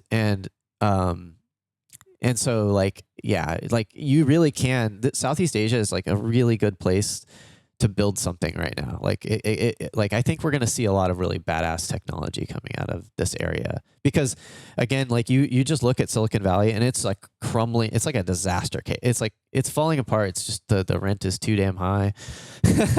And everybody like the immigration problems now, they can't even import like talent. So like, it's just, yeah. But people can already use your app. Like it's running. It's on, I tried it's it on the App myself as well. Store. Yep. It's on and Google Play. So it's called Chancey Meetup Curator, CHANCEY. Like not like the Pokemon with the SEY. Like CEY. For a non-Pokemon person, I didn't get it. That was my first question when I asked him, Chancey, Pokemon. Yeah, I've heard that a lot. Yeah. I need to brush up on my Pokédex. Yeah. I think like it's like it'd be really cool to see how like it develops, because I think like you mentioned, it can become like this social media companion ish, that kind of thing. And then there's a lot of like very, I would say, forward thinking values that you're trying to just bridge people, like especially now everyone is kind of like, they either talk to AI, they don't have a real person to talk to, a lot of times. And even more and more, they are just working from home and so on. So, My vision of AI is that it should supercharge human connection, not replace it. Right. So that's like my slogan there. That's a nice slogan. Yeah. There you go. There you go. And I think it's a good time to end this podcast here. There's a lot of sharing, and my personal takeaway is that I'm starting to really imagine like a lot of possibilities, of course, with AI and also with meeting up. I can also imagine myself that, okay, let's say if I want to like learn something, so instead of like talking to ChatGPT and just prompt something and it gives me whatever that it gives, like this app can link me to an expert that, we can immediately have a conversation around that particular topic. So I think that's also something pretty cool. And meeting up doesn't need to be like, we need to meet up in person. It can also just be like, we just meet up online. We have a chat online on whatever it is, right? And that's good enough. It can be somewhat like and that eases the barrier to entry. Yeah, for for a lot sure. of people to use. Yeah, my strategy right now is just like it's almost like take on the challenging part, which is like meet up in person, and then just launch an online piece of that. Like what? Because if you can solve the like local kind of connection problem, you can solve the whole case.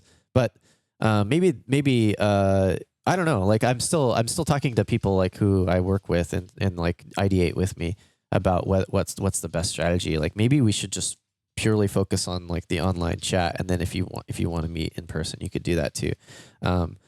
It's really just I've already thought through the design of like how to add the online component. It's just like a decision. Like so, we'll see. Like, but yeah. Yeah.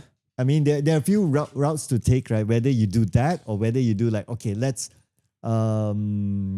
help uplift businesses. So you put all the businesses there and people can book their meetup tables. Yeah. And so there, it's just like it's really like I could go business by business, but I'd rather connect with somebody who's connected to a bunch of businesses already, which like there's a lot of event organizers who just know every business like in KL and stuff. And I'm reaching out to them. And then there's Eat Drink KL that does stuff like that. There's influencers who connect with a lot of businesses. So I'm just trying to kind of, get one of these in the back pocket first, rather than go business to business. Cause Right. Any wrap up takeaways from you? No, I think like I'm just looking forward to see how it evolves because there's a lot of great ideas. I think hopefully you manage to find like your avenue to just break through. Then that's where like I think like you can really start to put all these ideas in motion, because I think every single startup has the same issue, which is there's billions of ways to go about it. Yeah, and in the end, it's a huge. You just need to problem choose space. one, and then the idea is, you make a choice, and you make it the right choice. That's it. Yeah, And make it the if right you choice. make it the right That's choice. great. Yeah. You choose Yeah. it, you make it the right choice. Yeah. And then your end goal is always secure. How you get there can navigate through that, but you just got to make the moves, and then you can learn along the way, and that's where you can get there. Yeah, I think that's where you can we'll be able to see something great come out of it. So yeah, For sure. Yeah. And I want to encourage other gamers to just become entrepreneurs and like skill up and just stick together and support each other and stuff. So Right. I think I want to close this off with. This is like I needed this for my soul. So I like hearing you say this to me made me think that it's like you're a gamer, you understand me. You're speaking into my heart, and I feel it. And we feel it too. Yeah. It's not a conversation we can have with the average person out there as well. Yeah, but maybe if you have one advice, maybe just coming back to some of your gaming background, like one advice to the gamers out there or people in esports out there who is afraid or they don't know how to make the bold move to pivot to something else, like what you did, what would your advice be? Just message us, like email us. I don't know, like or use the meetup app, right? Try Chancey. Yeah. Try Chancey. Yeah, I mean, seriously, like, get involved and like, try to find other people who share your interests. I think that's just like, especially increasingly, that's just more important in life. Like, it used to be that kind of, especially like 100 years ago, you were just told what to do, and then you just follow that path. That's your whole life, right? And now it's just getting more clear that like the people in control of things really don't know what the hell they're doing, and like it's on us to figure out what to do. Like, because they're actually more of a mess than we are in a lot of cases. Like the there's just like causing wars and conflicts all the time. Like it just looks unnecessary, And it's like, okay, maybe that's not the leadership we need, and so we just need to step up. And so and being a leader is just like seeing a problem and just taking responsibility for it. Like that's all it is. It's just boom, just step in there, and you need social support, and that's really hard. It's so hard.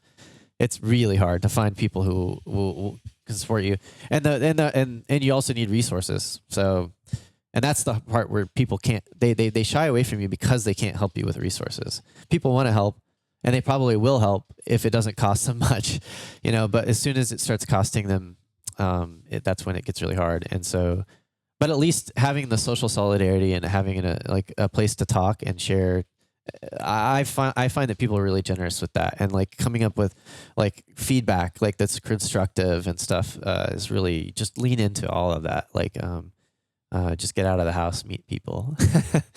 I think in Malaysia we call it touch grass. Yeah, touch grass. Yeah. I should show you. Like that's actually at my booth. When I set up a booth like at like a Lollaport for a Magic Rain event, which is like a card game, board game kind of event.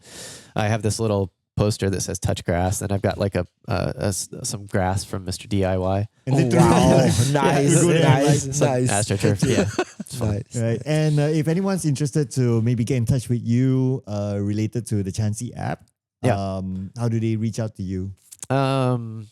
Project.Chancey, Chancey @gmail.com, or actually, just go to chancey.me, CHANCEY again, .me, and just my contacts are all on there. So yeah, you'll get me. So we'll leave those in the description below as well, and of course links to the app as well, so that you guys can check it out. Instagram, I'm on Instagram, chancey.app too. So check that out. And yeah. All right. So Instagram as well. So yep, all the links will be below there. And thank you so much for sharing. I mean, thanks guys. Amazing. This was really fun. Yeah, amazing speaking to a fellow gamer turned entrepreneur. Yeah, and more to come. Anytime, man. Like if you want me to just make comments about whatever else is happening in esports or whatever, like let's just do it. I don't have to pitch my app. I don't. You know what? I have a friend from I have a friend from China who's a esports journalist. So we constantly talk about like, how is it in China and all that, and he gets to know what's happening in Southeast Asia economically and whatever and whatnot. But when we discuss our constraints, it's always like, what happens in the West? Yeah. Like okay, we I can really compare. I but can't we tell you a lot with the West. anymore, honestly. But yeah. So maybe in the future, right? Like we can have like a 3-way or something, sure. right? Yeah. Then we have a Western perspective of how things are. For sure. Yeah. Yeah, and I knew like it was Europe. Like a lot of my friends were European and stuff, and so perfect. Yeah. All right. Yeah. And thank you so much for watching, ladies and gentlemen. This is Podcast Tak Berlesen, and all the links referred earlier will be in the description. Thank you so much for meeting up with us. Well, thank you guys. Yeah. And having this chat, it's really refreshing to speak with somebody who has a different sort of esports background. Yeah. Thank you. And that's all for now. Don't forget to like, share, and subscribe. And goodbye next episode.